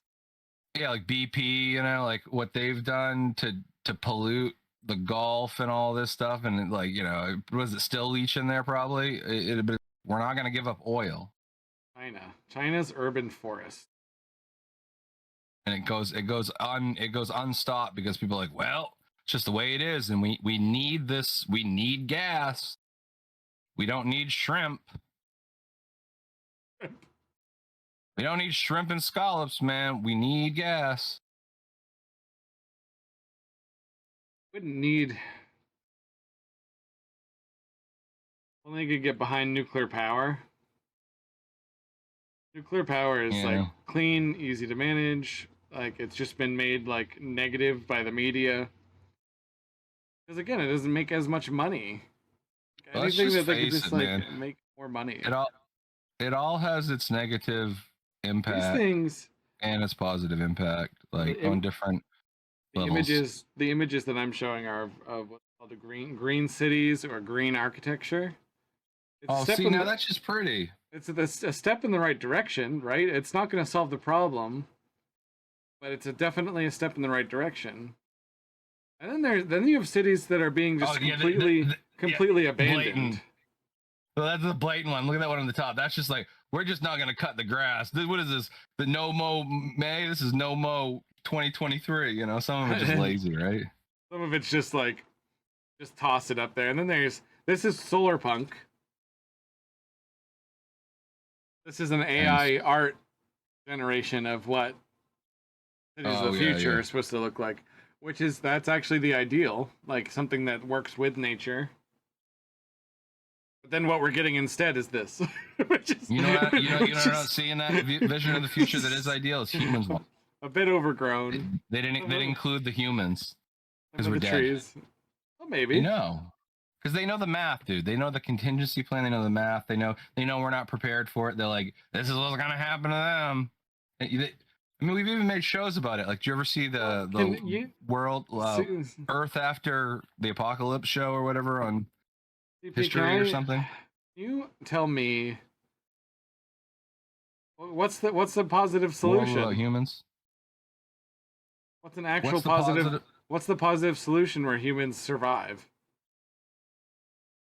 We'd have to downsize and give up most of this reality. But like, And would we actually? no, That's the crazy most of thing is us no. people are fighting against ideologies that they don't even understand. They don't But even you know who realize could that make we could have it all.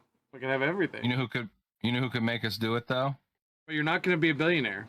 What if I told you, say you're someone who has spent their entire life, I'm going to be rich. That's your whole goal, right? And then someone someday tells you you will never achieve that, and you're going to hurt everyone you ever loved trying to achieve that. Most people would be like, "Oh, that's bullshit. What do you know?" And they'd call those people a liar and everybody else who had that prescribed ideology Yeah. full of shit. And none of And then that's how they separate. and then none of that has anything to do with your comfort in your day-to-day life. It has nothing to do with um, what you can provide your family. It has very little to do with um, how you speak to people, how you carry yourself. It's all because you have this idea that being rich is better than being not rich. And I'm talking about well off. Like say you have everything you ever needed, but you have this idea in your mind that my life will be better when I have Mm-hmm. more. When I have more of money, more stuff, more things, more land, more buildings, more real estate, more investments. Mm-hmm. More hype. Yeah, it's all Yep. more, right? And then like say you had everything you ever wanted, and then the only goal after you have everything you ever wanted should be well in this is my personal take. You, after you've had everything after you have everything you ever need, your only goal should Mhm. be to make society better for everyone else. Like you have all the stuff that you need. I mean, shit, I would think so. Could you imagine unlimited money drops in your lap right now, dude? What do you do? What is your life from here on out? What I do you I do? I build a HQ that sustains me completely so that I don't have to worry about me anymore. And now I can fan out with all of my efforts, can go out into the community. And I care greatly about art. I would push for arts. I would put a lot of my money into making sure schools had robust art programs. I would put a lot of my money into making sure that those art programs also integrated technology because that's where everything's going. I want these kids to understand the connection between art and tech. And then there'd be another subset that would integrate nature because we need all that shit to work together. Art, nature, and technology will save the world. Mhm. That's my personal take as Space Vikings view of what a better world would be and what I would actually spend my money doing. Like if this channel were to take off and I was making tons of money, it would all go into just making the world a better place. Like if I can take care of me and mine and I have extra, that extra should go into making the world a better place, making people have better lives. And I'm not even talking about just American people. I mean, of course, I'm going to help like people close to me, so it's going to be mostly American and just by geography. But humans are humans, and everyone needs a hand. You can't just say, "Oh, only America should thrive," because look at how well We that's can. gone for You us. can. That's called nationalism. It is, but I find that people argue against something that has a "Made in China" sticker on it. It's not like Well, they're upset because I wish they lost their jobs, right? Those I old wish boomers that used to make stuff, and then they they get up, they took my they job. they didn't lose their jobs. They voted to have their jobs outsourced. They voted for that. They asked for that. They said, "Oh, I want capitalism. I want profit. What if they never? What if I they want never voted? I want profit over people." Is what they voted for. They voted for profit over people, and they wonder why these companies are going, "Oh, I can make more money if I outsource the job." Like Well, I think a lot of people. that's I what think they a lot of people wanted. didn't vote though, right? Well, some people Like don't, whether or they don't know who they're physically, voting for. well, physically and mentally and conceptually, like the idea, like that they just worked in a mill and then one day it was gone, and they're like, "How happened? Mill go no, mill gone."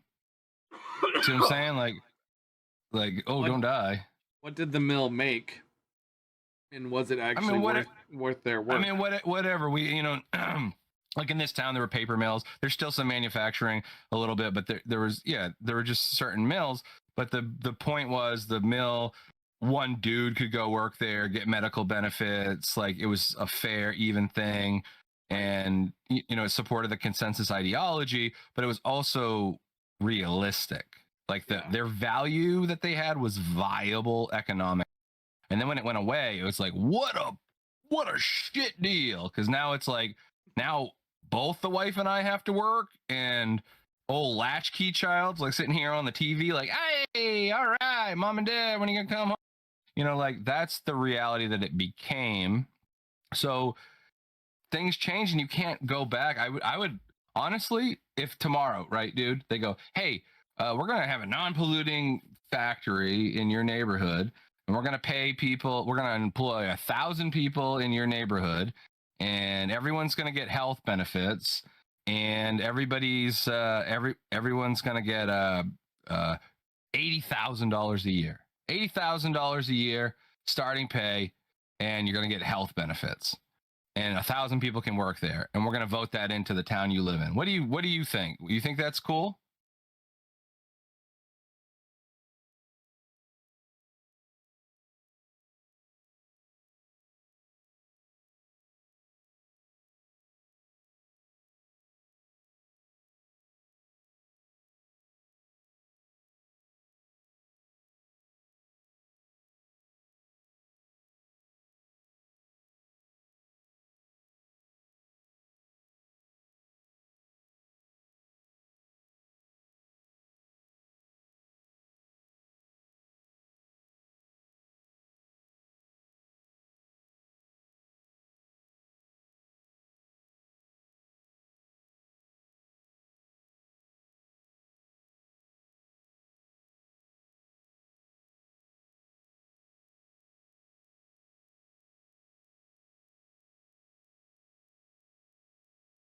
Though.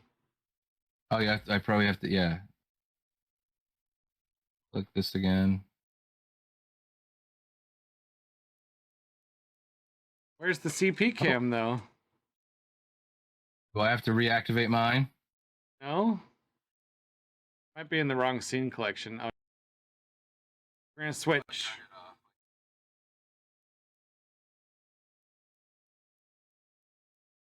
It was on my end, CP. There we go. Oh, why is the deep dive huge now? Oh well. Hey, ooh, that's a huge deep dive, baby. So we're back. There's a video here of real life solar punk buildings that I wanted to sort of skip through. I'm not going to do the sound, but these are like, oops, no sound. Real life solar punk. Like these are things that are possible, that are already being done, right? Like this right here. So you've solar panels mixed with greenery, which is like brilliant. Urban farm, like that. You got you got like stuff being grown inside, which you can do as well. And then there's one where it looked like it was growing from the ceiling. That's cool. There's a lemon right there. That Lord of the Rings font that they're using is really bothering me. Yeah, let's not get into that. So like, I know they're trying to get organic. I get it, but yeah, it's like Druid Viking. Like, come on. I don't know. kind of like a 70s I don't style know. font too. That one's cool. Well, they're definitely doing the 70s with the wood grain and the colors that we were using and Like stuff. this is We the got some ground mid-century popping off. the ground level deep dive kind of solution here of But see, like but get that's people the thing. Mid-century isn't organic. get That's what the yeah juxtaposition is. get That's what's people. messing me up right now. Well, that's the design aspect. What I'm talking about is like the being more involved with nature. It's like that's why it's a ground level solution because it gets people thinking, "Oh, the greenery. I feel better. I like this. I feel like I'm more Oh yeah. yeah." And then that's Yeah, sort of the I'm ground on level that like page. Like it's I want more of this stuff. So like the big picture solution is definitely corporations doing their part, which is getting better. Like I want to sort of argue on the more positive aspect of like it is getting better. Like they're starting to realize that they're not going to be able to eat their money, so they need to at least try. So like there's a lot of places in New York, in these bigger cities that are starting to grow. Like this picture right here is pretty substantial. Well, for like these trees are literally integrated into the building, and like the the only trees the need only pretty trouble is extensive root systems, right? yeah that's the problem. Like the integration has to be really designed well because Yeah, integration of the ground, and we have geologists, we have arborists, we have all these different people who understand trees in environments, and it's like now how do you even make this work? This is like an integration issue. right. How do is it a good idea, right? We have trees in the city near me. I Buildings, helped planted flowers recently, but they do have to be removed and they do become invasive. And when you put things in, like retaining walls fall apart, trees destroy sidewalks. So eventually, that's even because though they're there, they have to rip them. So what does that mean? Like how can we make things grow more naturally into full capacity? uh, Those trees are only going to grow uh, so big. And how about we don't build a structure on a hill and then you don't need a retaining wall? Like, why do you have to have it there? Like, there's such a human thing, right? It's like I want my house right here, right here. It's like there's flat ground. Like you can't see my arm, but like say it's like right over there. Right? There's flat ground right over there. Why do you want to tear apart the hillside when there's already flat ground? Oh, the view's better here. It's like then walk up the oh hill. come oh come on, you know that, man. That's design 101, sighting. It's Yeah, called sighting. You yeah, put and you then put you put but a this house on a hill, and then when it you drive all up to it it all as comes back. presence. It all comes back to money. It all comes back to money, though. The only reason that they want to Yeah, tear apart it's the hillside and get the better view is because it ups the real estate value. But but that's not true. if money Wait, wasn't I a gotta argue thing, that. I gotta argue that because I care about sighting. yeah, If given the option, right? If given the option, and I had to flatten the hill, and I bought a big thing of land, yeah, and it had the hill, wouldn't I, as an artist, yeah, want to cite it in the most beautiful artistic way, that's right? yeah. Well, not here's not being like it's money, just I need to you create wanted my the own home, beauty of and it, it's going to be an inspiring work of art, not just for me but for everyone who comes over. I'm going to work with nature and to make my thing as beautiful, right? yeah. So but the way you're explaining it too is always the thing that's very difficult for the artist. How do Yeah, we be artists? How do we be philosophers? I How do we have opinions? How do we be vocal and not have I people be like, that guy is a fucking narcissist I have a who is just silly like a rich flex? I have a solution that's might be too simplistic to answer your actual argument. Well, it probably works then. Well, Simple here's the works. thing though. You at least what you do is you make a path. You don't need retaining walls because you just make a path that does like an S pattern up the hill, and then you put a gazebo or something on top of the hill. So you don't really need to retain anything, and you have your view. You can walk up the path to get your view. You can set up your easel right up there, and you didn't have to destroy the land or the trees or any of it to get what you wanted. But yeah, it's gonna now you have to walk. You have to walk up the hill. You no longer have your two-story house with the second story being your view. But now you have to exit your house that you built on the flat ground, the actual buildable ground, and then you can walk up the path. And now you get your exercise too. We're taking our need of convenience Yeah, and but we're you're gonna making it. age out, Matt. You're in your 30s. You're not thinking as the version of yourself that's 80 Version of and you myself can't that's move 80 anymore. when I What if you can't can't walk that hill, dude? walk What that if you hill. can't walking up that hill? What if it's taxing? What if you can barely get it out of the shower, right? You're that old. Your body doesn't work. If I But get that's where that, you well, where you live. that's also where the idea of aging becoming like, why do we want to stop that? Why do we want to try? We want to destroy the earth just to make our old age easier. That's like so selfish. Like, okay, Yeah. I'm 80 and I'm decrepit and I'm dying. I at that point, am I even gonna want to? Am I even gonna want to walk up the hill? What if I'm doing something completely different with my life at that point? What if I'm writing? Then I'm just inside. I'm hearing the rain hit the window, and I'm just typing away. I'm not worried about that hill anymore. That's beautiful. My um whoever I give my land to is gonna love that. They're gonna be like, okay, they can walk that hill. But I'm writing my book now. I'm writing my legacy. I don't need to worry about going up the hill to write to do my this is my personal take on it. If I'm What if 80 you're and I can't do the hill what anymore, I'm not gonna destroy the hillside just to make it easier for me to do my art. what if you've been in that building for the last 40 years and you married your wife on that hill and you had your family and now you're everyone's dead and you're Okay? 83 years old and that's the home that you had your entire life in and you had a That's successful career and you made art, but walking up that hill is unobtainable now, but you don't want to leave, right? That's part of you. yeah, but that That's you, man. That's it, your life. You it's can't take also it away. it's also what you wanna what you also want to leave behind is what you cared about most is that I wanted to preserve all the nature on that hill. That's me. Mm-hmm. That's my values though. Like if you want me to step into the shoes of someone who doesn't care about nature as much, yeah, I would completely wreck that land just so that my old age was made a little bit better because you're going to ache, you're going to have pain.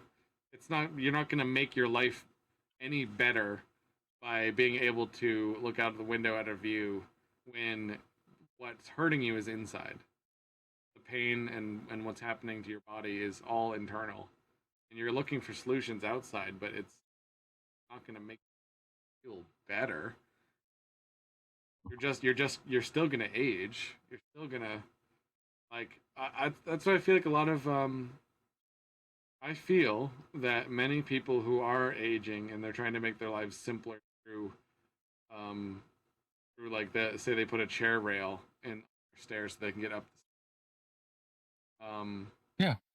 I but had to do that the last 4 years because not only me, not me, my mother-in-laws are now 70 and they yeah, can't get up without rails. So like yeah, not only does it change for me, right. it changes for your family. So there's yeah, so But go on. we get so attached to I this is my house and I've lived here this Yeah. long, but you will be Mm-hmm. you no matter where you live. And perhaps it's better if you just have a one level house. But No, instead, some people just really yeah, get grounded. they get Don't people attached. really just get grounded? They get attached. Grounded? Yeah. Yeah, like being at that one place, like Ownership, the to idea of this is um, mine. well, not to say is mine, but just like to stand in space. If I good example, there are place if I went to Fun Spot, New Hampshire, right? That's a Right, yeah. grounding place for me, and I could meet you there. We don't own it; we're there together, but it's a communal space, it's a business, and we can play arcade games, and it's a space where I feel grounded because of my sensibilities, much like this Dreamers Arcade, you know. Yeah. So, oh, excuse me. So I'm saying like if you spent life and had these memories, like yeah, like it's comfortable too. It's not only like that I own this and it's mine. It's also like I don't want to go somewhere else because I don't feel comfortable like I I will here. even in Everything means yeah, so much to me, yeah. right? Even I'm even viewing it in my day-to-day work. Um Mm-hmm. there is a person that is choosing they are so uncomfortable where they currently are, but they prefer it over another discomfort because it's become normal to them. Like the place that they're currently in, awful, awful way to live. No independence, no this, no that. Like so many things are being sacrificed because I don't want to walk up a set of stairs. Like you realize that there's so many other aspects of your weight, the weight of your life would be lifted if you would just take the discomfort of the stairs. But you'd rather have all these mental discomforts instead. You'd rather have all these inconveniences in your life because you don't want to walk up a set of stairs. Oh, it's going to be hard. Yeah, but what you're doing right now is so hard. It's because it's relatable. It's normal to you now. It's your Wow. day. It's your day to day. I am seeing it. It's seeping out. Yeah. That there he is. Mhm. There's the drill sergeant son right there. That's what it is though. It's like I don't see that much in you, but if you got off your ass and walked up that fucking hill, you'd find out it'd be good for you. Like, that's I can exactly just feel that. Well, that's what happened yesterday. I was like, oh, it's raining. Yeah, you're right. It's raining. I haven't had a meal. I had a long day. I was giving myself so many excuses, and then like I just kept driving, and then I pulled into the place, and I'm like, it's still raining. I said no, and the voice in my head, get out of the fucking car, go up that damn hill, and I like it's raining, and I get into the forest proper, and the rain's not hitting me; it's hitting the trees, and I'm like, this is so fucking peaceful, and my brain just like wiped for a second, and it's like you wanted this, you needed this, and I'm breathing heavy, and it's hard. I even sent Stacy like a video of me being like in the forest, and she's like, "Is someone chasing you?" Because I'm breathing so heavy, right? But by the time I got to the top of the hill,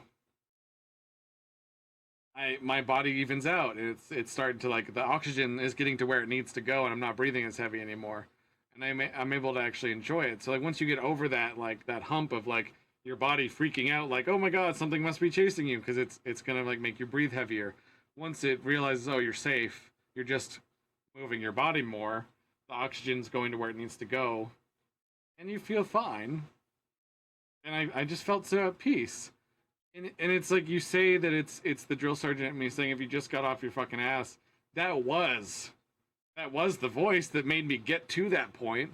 But once I got to that point, my brain was then saying, "See? Aren't you glad I was harder on you?"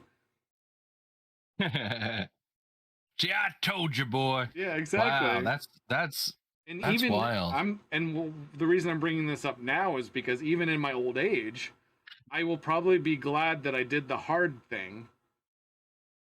Like maybe it will be shitty to go up that hill to get the view, to get out my easel and paint. Maybe it takes me 2 hours to walk up that hill so that I'm careful enough that I don't trip and break a bone in my 80-year-old age. But once I get up there and set everything up, maybe the sun's setting by that point. Maybe I get the best fucking view I've ever had. And maybe the strain on my heart to get up that hill is what kills me in that moment. But I'm painting. There's a sunset. I'm happy. I die in that moment. That's okay. It's romantic. That's okay. Like, yeah, he died and he created the best piece of art he had ever. And his dead body, we found it lying beside it in the rain, and the rain had stained and run down, and the coloration of nature was just so beautiful. Space Viking 42, you will always be remembered. That's what I'll say at your eulogy, buddy. Here's the opposite. I find this opposite view to be sad, more sad than me dying. I feel like if I was in an if I was in an air-conditioned second-story house that I built, and I'm painting, and I'm looking out, and I live more years, right? And I paint sort of like the afternoon landscape, and it looks great. It looks fine, right? And then I go to bed at 6, and I don't even see the sunset. And then I live 10 more years in pain, in agony, because my whole body is decrepit and old and achy. Those 10 years weren't made better by me having a second floor. I would rather have died watching the sunset than to live 10 more years with my achy bones and my organs failing. Like, what's the point of living longer if those years are awful? Yeah, you said it, man. Like, what you did is you wrote a story. You always give yourself two options. Like, that's just how the brain works. Like, oh, it's raining, it sucks. Nah, fuck it, it's raining, let's just do it. It doesn't matter. Like, there's always the angel and demon kind of scenario, but I feel like we get really easily seduced into the it's raining, fuck it, and then not even arguing with the other side of being like, oh well, I could do it. No, argue with yourself a little bit and go, well, what do I really value, and what am I writing here? What am I writing for a story? That's the And lesson. you just said it. That's it. You said it. You said it because, like, if you died doing nothing, like if you played it safe, if, like, right over here on the wall every week, right? Like, getting ready for the end of the world isn't helping if the world's already ended. Stop getting ready and dude, Kevin McAllister and his skates, he coveted them and put them in the box. You know, oh, I don't want to wear them, they're so nice. And then one day he outgrew the skates and never got to wear them. It's a very common problem. Oh, I could get rained on, do it. Like, but then you go home and you do nothing. You wrote a boring story for yourself in your life. When you're feeling bad down the road, you're gonna wonder, oh, why am I so susceptible to, like, eating garbage and watching this Netflix? Because I'm not, it's easy, and I'm not doing this thing, and I'm not writing anything that's cool, and who's gonna care about that? So, like, why do I care? Like, make people care about you, make you care about you, and then care about the people who care about you. And don't be a hypocritical dick. Like, when you're like, I support the arts, right? Support the arts, hang out with other artists like you and I do, do art things with them, collaborate, inspire each other, and support each other. And I hired, that being said, use your wallet. I've been hiring different makers and artists for Absol's birthday, because I would rather have them do custom stuff and work with them. And I'm having a blast. I'm connecting with people, and it's exciting. It's personal. There's no better way to spend your money than supporting people you actually, like, know, and you're getting high quality products, and it's personal. We can throw so much money away at the machine and have the same standardized product that everybody has. Really think about, like, you could make people artists. You could make people the people that, if you think they're valuable and you think they're talented, give them money. Support what they do. And that's the lesson. Like, support your life, support them, be fans of your friends, but only have friends unless they better be fans of yours, man. Like, it's got to be reciprocal, and you got to be a fan of yourself. And, like, you'll hear me like, oh, I love this drawing, I do all this stuff, I get really high on my own support, but it's because I love it. It's what I always got excited about. And then people are like, he's an arrogant narcissist, and that's what happens sometimes in our world. But don't worry about that stuff. You're just being your best excited self, and other people are going to gravitate and respond to that and be like, yeah, it's like hype on your own self. And when you're out there and, oh, it's raining, nah, fucking dude, let's go. Yeah, let's go, dude. Like, just, like, create that hype man inside of yourself. Be like, we're going to write a cool story, because, even if I die, it's going to be a way better story than nothing happening. Like, he died doing this shit. That's the ending of that story. He went out in a rainstorm and he hiked a mountain and he died. That's a better story than, like, it was raining and he went home and watched Netflix. That'd be sad. And then like, we don't get to choose how we die, though. So sometimes you'll put off the thing that you really want to do, and you'll die watching Netflix. Holy fuck. That is bright, dude. That's kind of cool. It gets brighter. Is it getting brighter as we go? Oh, I that's set. It's done. Wow, that's so cool. Yeah. It's so vibrant. The popping and the contrasting. I upped the gamma. Gee, well, it's the yellow. It's the yellow proportion against that purple, because they're complements, and the proportion's so much bigger in weight. It's like it is. Wow, that is looking into the sun. That's cool, dude. Yeah. As the breath of fresh air. Oh wow! Sorry, dude. That's okay. I don't know about being in the purple suit though, but for this is fine. Yeah, I gotta open up the file and remake these with the proper colors. But we're going into the breath of fresh air. We got about maybe half an hour left in the podcast episode, or whatever we decide. Right? I gotta go do laundry at some point today. Wash those dirty shorts there, dude. Yeah. So we have a major, the major issue is that going out to touch grass. I think everyone should do it. Um, I witnessed before they finally fixed the problem on our highway, the notch going up north from southern New Hampshire didn't have any rules for where you could park your car on the side of the road.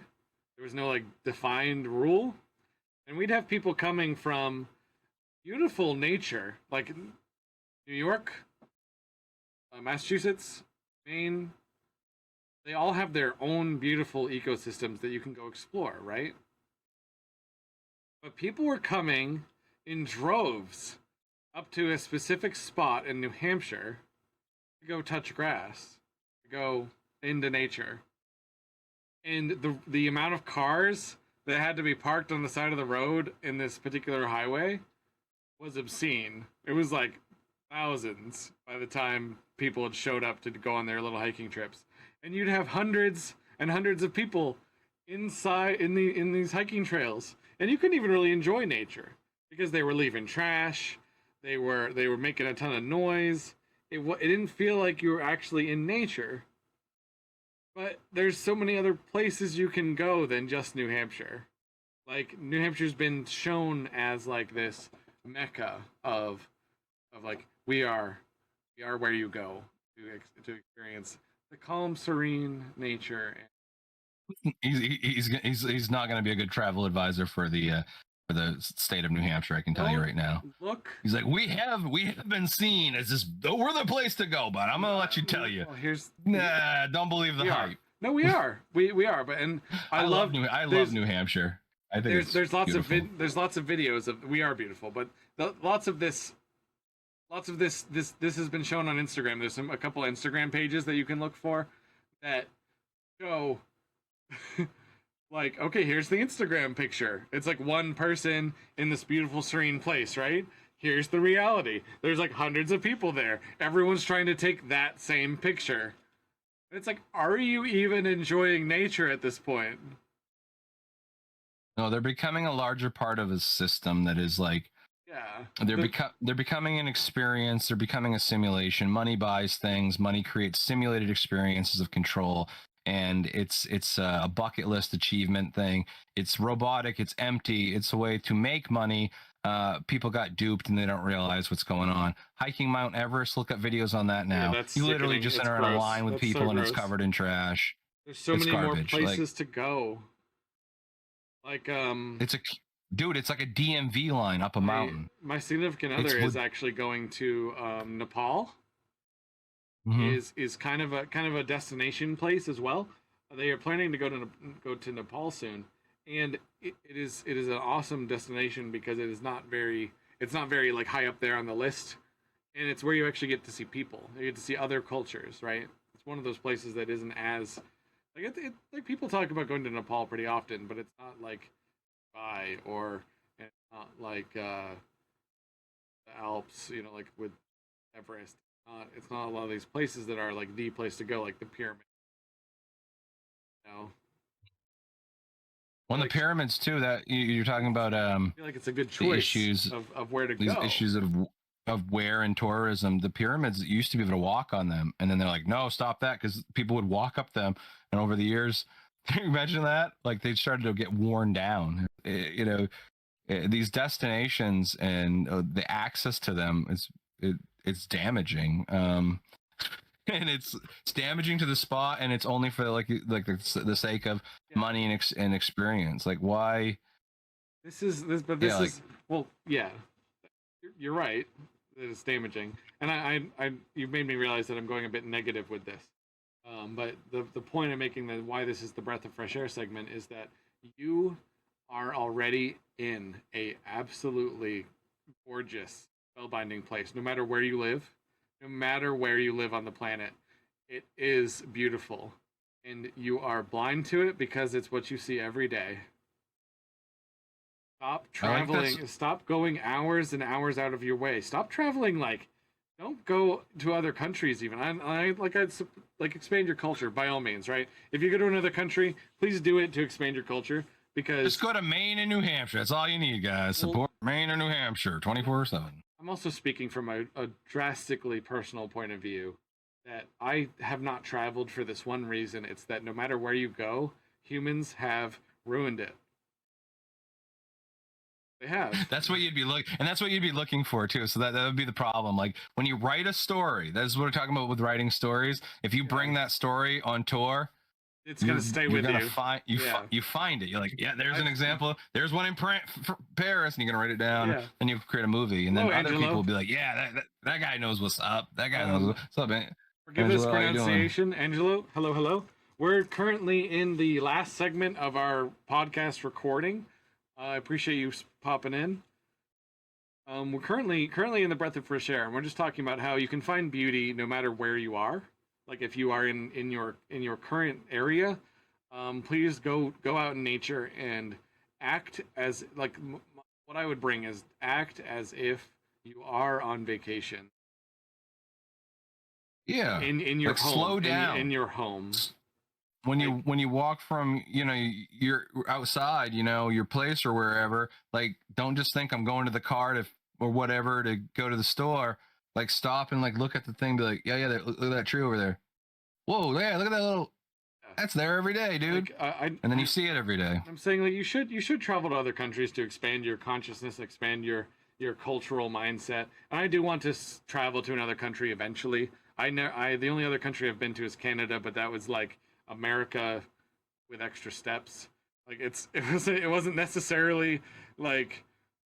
I know most people think Maine's a Canadian province, so I get it. Yeah, so Toronto was awesome. Toronto was like it was like New York City but clean. It was actually very nice, but at the same time, it just capitalism. New York. I guess that's what he's saying. No, well, I've driven through New York. I haven't been to New York proper, so I can't really say that New York is dirty, but it was a very. I can say that Toronto was It's not Philadelphia. It was a very clean city. Philadelphia for nothing. That is dirtiest city I've ever been in. Philly takes the cake. Yeah, Philly award. Yeah, I lived in Toronto for a year, and that was an amazingly progressive. Ideologically, it was very progressive. They had like a lot of greenery everywhere. It was very clean. If the people were very nice, it still felt like a capitalist hellscape. Though there was really no escaping like ads. There was no escaping like the idea of like money wins all. So that's where I got my view of, oh, no matter where I go, there's going to be this tinge of human, this tinge of like, better have a form of currency in order to like survive, no matter where you go. And trash. They found trash in the Marianas Trench. So my whole ideology has changed. The Ariana Marinara Trench. The Marinara Trench. It's just pizza everywhere. Pizza Cat chat last Thursday. We were talking about the Ariana Mariana Trench. So that's what we're talking about today, Angelo. So I appreciate your emotes that say good vibes. We do try to bring good vibes, but we're also. Yeah, he's talking. No matter where I go, it'll be a commercial hellscape. That's just my exaggeration to exemplify the point. I tend to exaggerate things all the time. But it's that world of money. You want to separate that world of money from the world of and you have the problem. And the breath of fresh air portion of this is that you have to do it for yourself. You cannot you cannot travel anywhere without like some sort of human influence being there. So you could go 10 minutes down the road and find absolute beauty in nature. Or you could go 6,000 miles away and find absolute beauty in nature there. But do not like leave where you are in the search of that absolute nature beauty. Like I would say solely for it, 'cause you can find it at home. You can find it at home. Yeah. Always know your intention. Yeah, well, you could state it too. It's something I'm learning recently. I started journaling again. It's like start my day now with like when you're how I want the day to go. My intention for the day. Oh, good. Because how I find the intention really works is intention has to be linked into values, and you have to have some kind of identifying characteristics within yourself. And when you don't have that, it's tough to say like why do things. Well, a lot of times it's like the idea of traveling, the idea of whatever, going to see the new movie popular right now, whatever that could be. So you're what is the intention behind what's the intention behind that? Like when you come up with those thoughts, like I want to travel, and then you go, what's the intention, right? I want to go watch Into the Spider-Verse. What's the intention, right? So sometimes you might find, I want to travel. Why? What's the intention? Why do you want to travel? Well, other people travel. That's a thing human travel people do. And then I could say I went here and I don't know, I'm bored here. I don't get it. I got to do something, but you don't really have an intention, right? Where it's like, I want to travel. Why do you want to travel?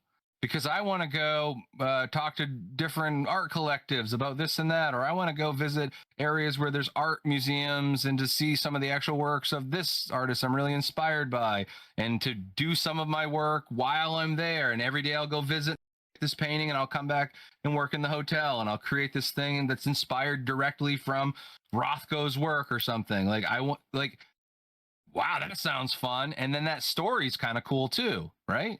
And people are like, why did you go to Italy or something like that? It's like, oh, this is what I wanted to do, this project. Like, oh wow, dude, that's a thing. You didn't just like walk around and drink coffee and shit, you know, or see the sights. Like when you tell people like, oh, I saw the Eiffel Tower. It's like I've seen the Eiffel Tower. Haven't you? I've never been there. I've never been there, but it's like I don't give a fuck about it. I understand the history. The dude Eiffel made it, and it was the working of steel, and it changed things, and like what it did historically. I get it, and it's there, but everybody's gonna take a fucking picture in front of it. Ah, here's my fucking face in front of the Eiffel Tower, dude. I could put my face and your face kissing in front of the Eiffel Tower right now with probably some phone app. It costs What does it matter, dude? It's $82 to climb the Eiffel Tower. What? It costs $82 to climb the Eiffel Tower. Fuck, man. What's that amount? That's so weird. Although there is a place. See, now, here we go. This is a perfect example. 93 from some places. There's other places it's $66. I don't know if it's free access. I have a perfect example. Perfect example to this world, right? Yeah. This question. Why traveling the world, right? Why travel? Now, I've never wanted to go to Las Vegas, right? This is cool. Sorry, go ahead. Right? So this is just to that point. I've never wanted to go to Las Vegas. Why would I go to Las Vegas? Because I hate gambling. I don't like the idea of gambling. Okay? So not as a moral thing, I just fucking lose my mind. I don't like math. I have ADHD. I'm not super wealthy. I don't like chance games. None of that shit. I don't like snake oil salesmen. Don't like gambling. Gambling is like, ugh. Gambling bothers me so much. So to your point, when I was like, people would say Las Vegas, I'd be like, why do I want to go to Las Vegas? Never, because it's just gambling and it's boring, right? And then people would say, like, later on, they'd be like, well, there's some shows. And I'm like, what? Like the corny shows? There's no real art there, you know, in my head. So this is how I'm thinking about things for my whole life. Just like you, like, why would I want to travel when I'm just going to see the disgusting money system everywhere? Because that's what you're looking for. Well, maybe you don't look for the money system. Maybe you do an art project, right? But to this point, I want to go to Las Vegas, and I want to go to Las Vegas with you now. Yeah. Because you can expound your experience by the company you keep, but you can also like bring that mindset with you as well. There's a reason though. Yeah, what's the reason that you would want to go with me versus by yourself? Dude, there is a giant art market. They created a superstore with all fake products, like alien weird cereals. I would want to see that. Yeah, just for the dude. That's like a comment. That's like honestly commenting on the problems in our society. It's like a big message. It's in Vegas of all places. So it's like even more so of a message. Intention. Yeah. So finally I found this thing, and dude, I watch stuff on YouTube. I kind of spoiled some of it, but you go through like freezer coolers into fucking space universes, and it has a town in it, and it's out of space, and I'm like, dude, this is so cool. And they're like, because they're like, it's like $50. Is it worth it? When you said the $82, it was something like $50 or something to get in. Is it worth it? And then they walked around. I go, this is the coolest thing I have ever seen. And if I went here, I was like, what if Matt went here? What if M and we got a few people and we went and we get Lumberg, check it out, smoke a joint, and then go into that fucking place for like 3 hours? The artist retreat 2025 could be in artist Vegas. retreat, man. We'll do a destination trip. You know, we might even be able to like get rates to get it cheap if we did it as a bulk thing, you know. What we would do is we just create a we just need to create like an Instagram page, and then we could easily say it's promotional, and then we could get those rates. Oh yeah, we could do it as part of the show. If you LLC it, we could do anything if you LLC it. I'm learning more and more that our society is built around corporations having more opportunities than people. So if you say you're an LLC, you could do so much more if you say you're an LLC. I know, and if you get the paperwork for it, limited liability, dump it and run. And it's not the sad thing is that's not even morally wrong, because that's how the system is literally built. That's what they expect, man. They expect us to be assholes. And then like when I did my taxes for my art business, I was like, yeah, I live in this domicile and I do all of my art here, which is the truth. And they said, oh, because of that, here's $1,000. Yep. Tax write-off. I'm like, but it's my business. And they said, yeah, it's your business.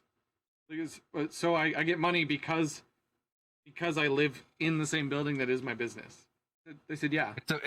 And I'm like, but it's a process of fairness, though. It's a process of fairness because they give you a cutback for them. Like it's a reciprocal thing. The more you do, the more they give you a little badge. They go, well, hey, you did this $1,000. Yeah. That's why their incentive, their achievements, dude. They're incentivizing achievements. What blew my mind is that there was no ask of what I provide to society. All they said was, do you make this amount of money? Yes.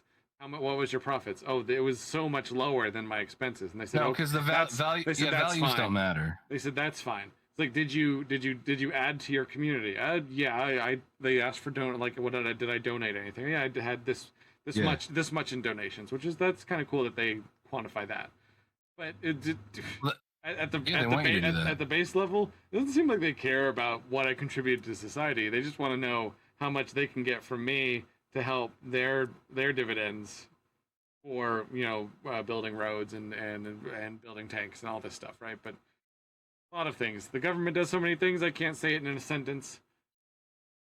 It all goes somewhere. Yeah. But like, I'm getting a little bit off subject. So let me just sort of reel it in here. The reason that it's interesting that money is power, and money is the only thing that's going to matter. But for it to fund, for it to assist our trip and expand our consciousness and expand our lives, to make our lives sort of work for us, to go to a place like Vegas, which is that's like the corporate, a gigantic symbol of corporate greed, and for us to go there and turn it into like yes, let's use this for the powers of good.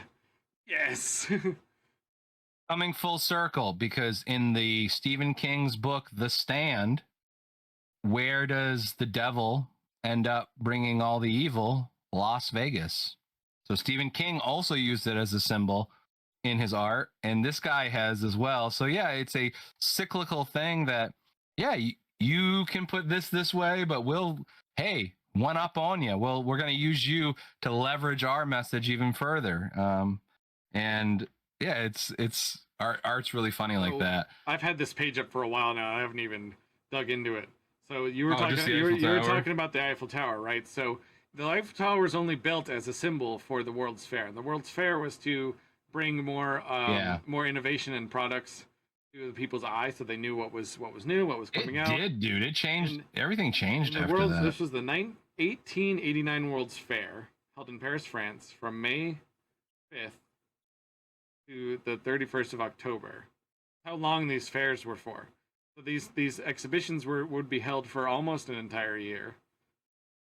And this tower, it was a gigantic structure built built just to show that they could do it. And it was a company that was trying to garner more, I assume, clients, so they could also build more buildings for different clients. And they said, "Look what we can do." And now it is a world renowned structure. It's one of the wonders of the world. The tower is 330 meters, 1,083 feet tall. It had significance, though, right? It was showing a new way with the material of the time, how you could build like structurally. Yeah, at the time, right? the Like only thing people there was really a new steel. It was all wood and brick, and they were trying to show that how good steel was. Yeah. The design. I love this drawing, right? We draw, sometimes you and I draw like this. Yeah, keep in mind that this is our people doing this too. Like the person who built that tower was an architect type person, and they're funded by these rich people to show the vision of the future. But anything that became the future that was corporatized and homogenized and sold was always out of the hands of guys like you and I. People believed it was impossible. They don't have the ideas to do that. So like all these things are our dudes. And they get shit on the whole time. But when I read further, though, it was actually protested by artists. There were many artists that said, "No, we don't need this." They said it was a waste. Yeah, because there's people who draw and there's people who build giant buildings. There's people who paint. There's people who paint on those buildings. There's people that work for the Medici. There's people that work for the Borgias, the church. There's people. Do you see what I'm saying? There's different institutions that will pay artists where artists think, you fucking cashed in your integrity, bro. You work for the system now. I can see why people thought it was impossible. Look at the way the foundations had to be built. Here's some of the imagery. Just the imagery alone for the foundations here. Like mortars, dude. It looks like it has to be back. It has to be diagonal because it's going to be supporting itself once they meet. Middle. It's sort of just the construction imagery alone is like I can see the artistry. I can see why it was a big deal. There's the actual World's Fair construction right there. Imagery of all the different exhibits. Oh, that's so cool. And the buildings showing it all. Yeah, just how it comes together like very slow. The Eiffel Tower was not the only architecture that was that. Also this one that mattered. Here, Debo type. And then there were different scientific exhibitions being shown as well. So like the idea, like there's so much like this, now I'm starting to understand why you would want to go with me. Like I want to go to Paris with someone who gives a shit.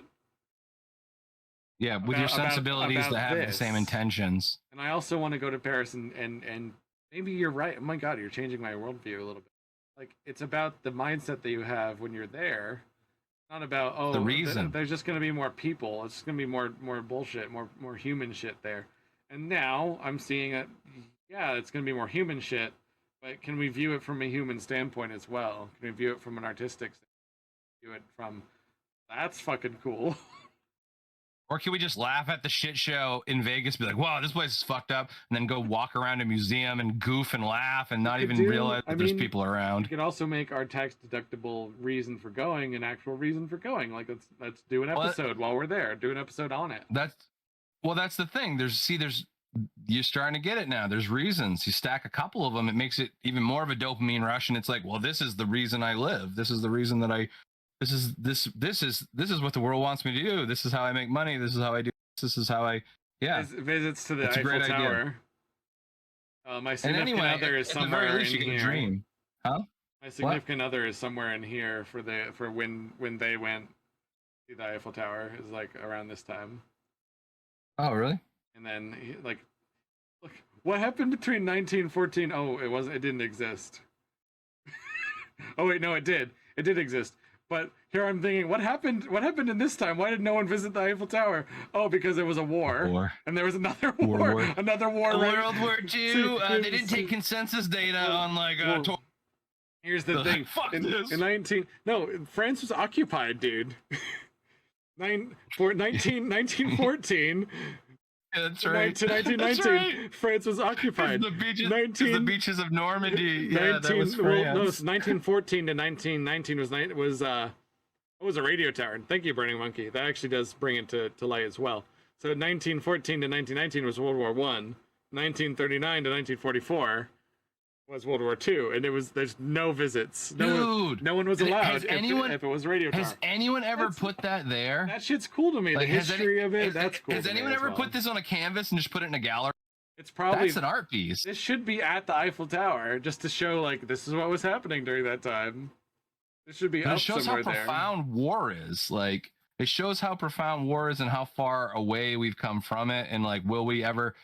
Like how it changes the meanings of things. Yeah, look at the flow. Look at the standardized, just the local people walking around, and then how things start to change in between. There's a flux and stuff, and then it drops off, and then look at the boom, dude. Yeah. And it never to go back to where that was before. And like, will there ever be? And it will, if there's another gap, right? Is that the end? Is the next gap truly the end? Because the gap's significance. The gap significance would be impossible. That would mean that France is occupied, dude. So that would mean that the whole world shut down. That's crazy. Well, the interesting thing about this graph too is what this also shows is that if there's another world war, it's not going to look anything like the past world wars. Look at how much. This also showed how much the travel increased, how much the world is connected in a certain way. If there's another world war, it's not going to be fought the same. It's not going to have the same effects. And it's probably going to be the last war we ever have if we have another world war.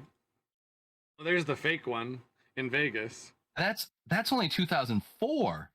That's only 2004. So it'll probably increase even more. I wonder what 2020 was like. It was actually probably it might have been high, you know? Because people might have like been locally walking there and shit. I don't know. So we that's wild. What do you think is a breath of fresh air for you on the subject of getting back to nature? Like I wanna get a little bit back to that. So. Well, I do like that we're not probably ever gonna get to the catastrophic reality of like what World War II was like, but if we do have another war, it might be the end of us. That's a breath of fresh air for you. Well, that's really cool. That's what Einstein said. Interesting. Einstein said like that's probably gonna be the last one. That's probably gonna be like. He said, I don't know what World War III is going to be fought with, but I know that World War IV will be fought with sticks and stones. That's his quote. And I think that's true to an extent. Like it's not. So the next civilization's war would be that primitive, or would it be fighting with name calling? It's symbolic. It's more. It could mean a lot of stuff. That's really weird. And because it's not, I don't think the world's going to ever end for real. It's going to be the world as we know it. Is going to end, and I love that symbology. That's how it feels in my mind. It feels like the world as we know it is going to end, and that's okay. Can you tell me scientifically if we're talking about the world as the Earth, right? I'm assuming. So say Earth. I don't know the science on this. What if Earth like cracked, like blew apart, exploded, cracked, whatever happened? What would that do to the greater solar system, or at least the solar system of us? Would Jupiter and Saturn be fine? I know orbits would change and thing. Okay. Well, the Jupiter's so massive that it's actually affecting the orbit of the sun. And we know we're so much bigger than all this stuff now. We're trapped in the middle of all that. So say what happened what you're proposing happened. The Earth cracks open for whatever reason. Pieces of it fly off. Yeah, it's just gone. Maybe we have a little ring system for a while. Even the Earth is gone completely. Nothing. We would just be gone. Because we talk about the end of the world. There's different ways to look at it. There's the end of humanity, and then the Earth kind of keeps spinning, and so that's not really the end of the world. Do you want me to be completely? Earth was then gone. I can be completely technical with it. Or I could get what if there was no planet of the Earth? Would that affect? What would that do to the rest of the solar system? Nothing at all. It would. Yeah, so it doesn't matter. The pieces might someday form asteroids that would eventually hit Mars. They would eventually hit Venus. They would crash into the sun. There'd be pieces that would crash into Jupiter because Jupiter's so massive and powerful. It would just continue for 5 billion years. About 5.6 billion years, the sun will become a red giant and then eventually explode. and then trillions of years after that, we'd have new solar systems forming. It would just continue. Like the So it Earth, doesn't matter. what you do today matters for tomorrow, but what you do this week probably won't matter in a year, probably won't matter in 10 years, and in hundreds of thousands of years from now, it most assuredly will not matter, but it will have an effect eventually. Everything you do does eventually have an effect on something. No matter what you, it's not. It's not a ripple effect. It's a cause and effect. You talk about the end of the world. We're mainly, a lot of us have to be mindful that we're talking about the end of our world, Exactly. Our personal world, our life, our ideas, our values, our physical being. Because even if we were gone, humanity was gone, and the earth was gone, the world would still exist. But the world will eventually go away, but it's just yours. And that's what you got to really grasp with. Yeah. Like, so that's why it's important to go out there and do things you value, because it's going to perpetuate and inspire other people. Yeah. And, even if the world ends, even if the world as we know it ends, like humanity itself could even continue. And the planet is going to be fine. That's kind of a beautiful thought that no matter what we do, the planet will eventually recover. Say humans, instead of the Earth completely being destroyed, say humans stopped existing. It would actually be quite a beautiful breath of fresh air for the Earth itself. Plants would come back, things would even out, different groups of animals would start to thrive. It'd be fine. And yeah, it'd suck that all of our culture and everything we've done might go away eventually. But maybe eventually another type of creature would evolve. Because you have 5 billion years to consider. The sun's going to continue for 5 more billion years. A whole different race of animals could evolve to our level and try all over again. It'd be a different attempt. Maybe we fail, and a different creature evolves and gets to try again. And maybe they uncover our ruins. Maybe some of our culture comes through and they go, wow, these creatures were kind of fucked up, but they had some good ideas. Maybe they find us. They're gonna uncover 8 billion bodies of biofossil fuel, baby. So anyway, like you said, the whole purge of things. The dinosaurs didn't make it either, but like the recycling and restoration of the planet I kind of touched on earlier, it's a perfect design. And with or without us, it's going to keep going, because it's not just the Earth, and it's not just the solar system, and it's not just, you know what I'm saying? Yeah. It's huge. It's huge. And we got to get off our own egos and be like, oh, the world's going to end, everything's going to go. If you got something you really want to do and it's bugging you, man, go do it. But other than that, chill the fuck out. Take a breath. Fresh air and chill the fuck out. Chill. That's the breath of fresh air. Is like, we're not going to solve all the world's problems, but we can solve a few problems for our friends. I was actually just telling a client this.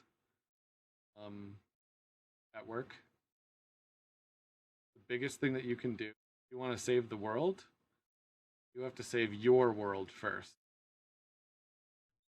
That's it. Like clean house, and then worry about cleaning someone else's house. Because you cannot pour from an empty cup. And that's the same with to bring it full circle. That's what going out in nature does. Level is like, I realize what matters. It gives me a lot of hope for humanity. It gives me like some perspective of like, what are we even doing? And it reminds me of what my mission really is. Yeah, go out in nature and get away from all the. Don't bring. I mean, you can bring your phone if you fall down. It's a good idea, but don't be like looking on the Facebook and checking what people are talking about. That's just pulling you out of it. Get out of all that.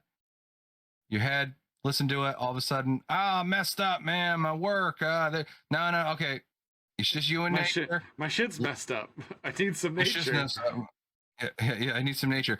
But when you get out there and you hear all that stuff and that noise, like let it out, man. Like go. I'm not saying like talk to God, talk to nature, talk to whatever, but realize you're out there as a person in a big field or a It's a big big world. mountain, Yeah. something big, a big design that's the trees that You're go across the whole globe. you're a part of How it. big that is, You're and always meant to be part of it. yeah, surrender into that and let whatever's in there be like, I'm dealing with this shit, but what is it? What is it really? I'm gonna look around. I'm gonna look around really, and if I can't stop thinking about this, maybe you'll show me something, just. But I'm gonna really start looking, and there's different ways to look at things. You can look with your brain, and you can look with your eyes. Yes. Look with your eyes out in nature. Don't let the brain inform that. Nature, when you go to when you're going traveling, you don't have to be like, it's gonna be a shithole consumer deal. Yeah. You can go, it's gonna be a great art project with my friends. You can also find that and beauty I'm gonna at make home, money though. on it. Speaking of, I do. That makes me want to go on a hike with you too in our local spaces as well.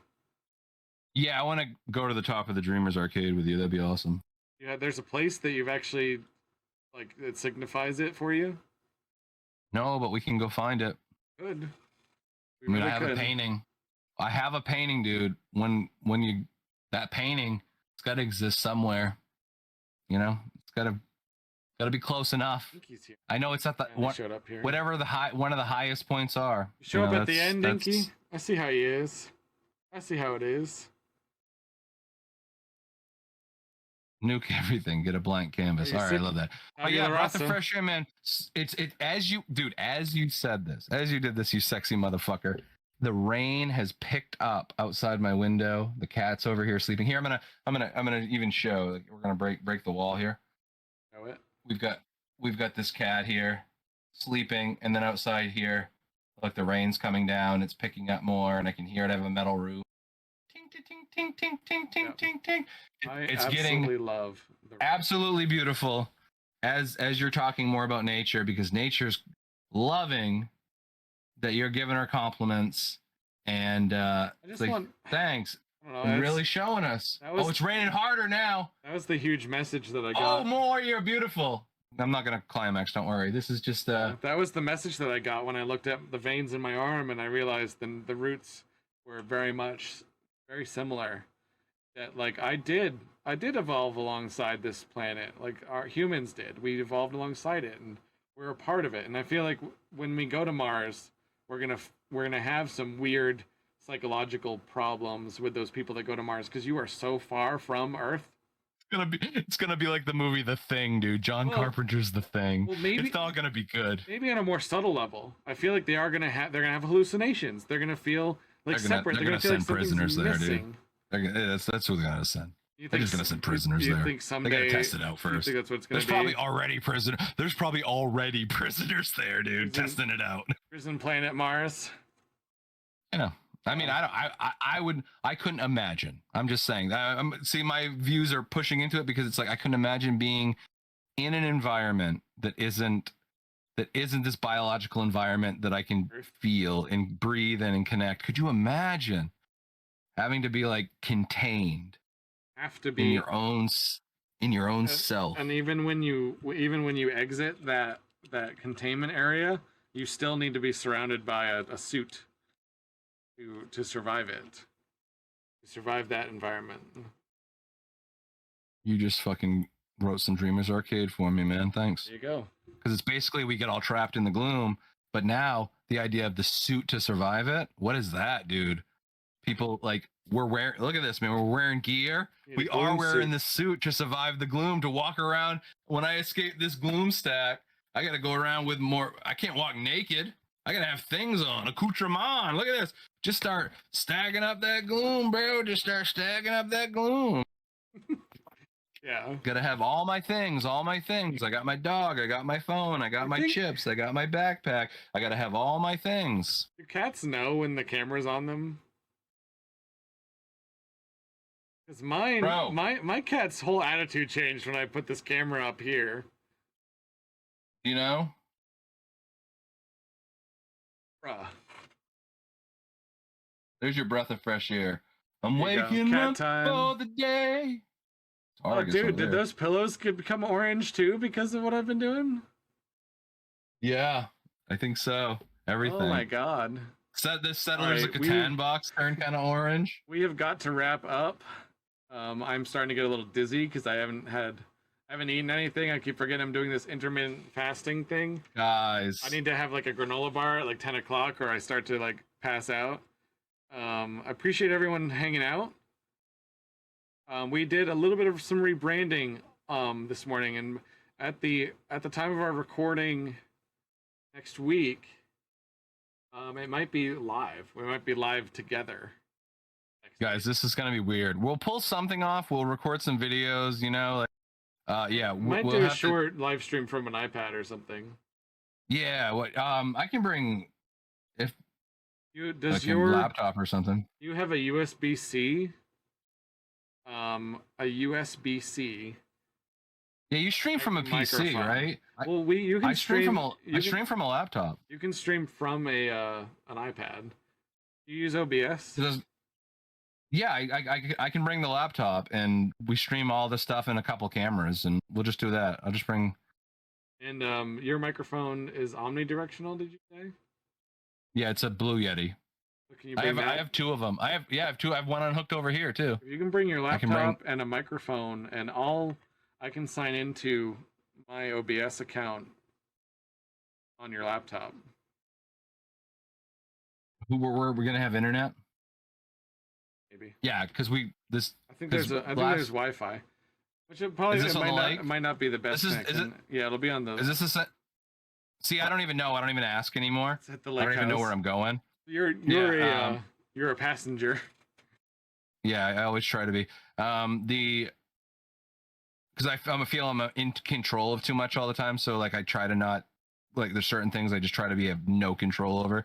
Anyway, the last time we were there, he did just did a WhatsApp stream, so he was able to do it. Oh, I think he did it on his phone though. Yeah, he did. We'll fucking figure it out. He did do it on his phone. That's the breath of fresh air. Us talking about our thing. We're gonna be live.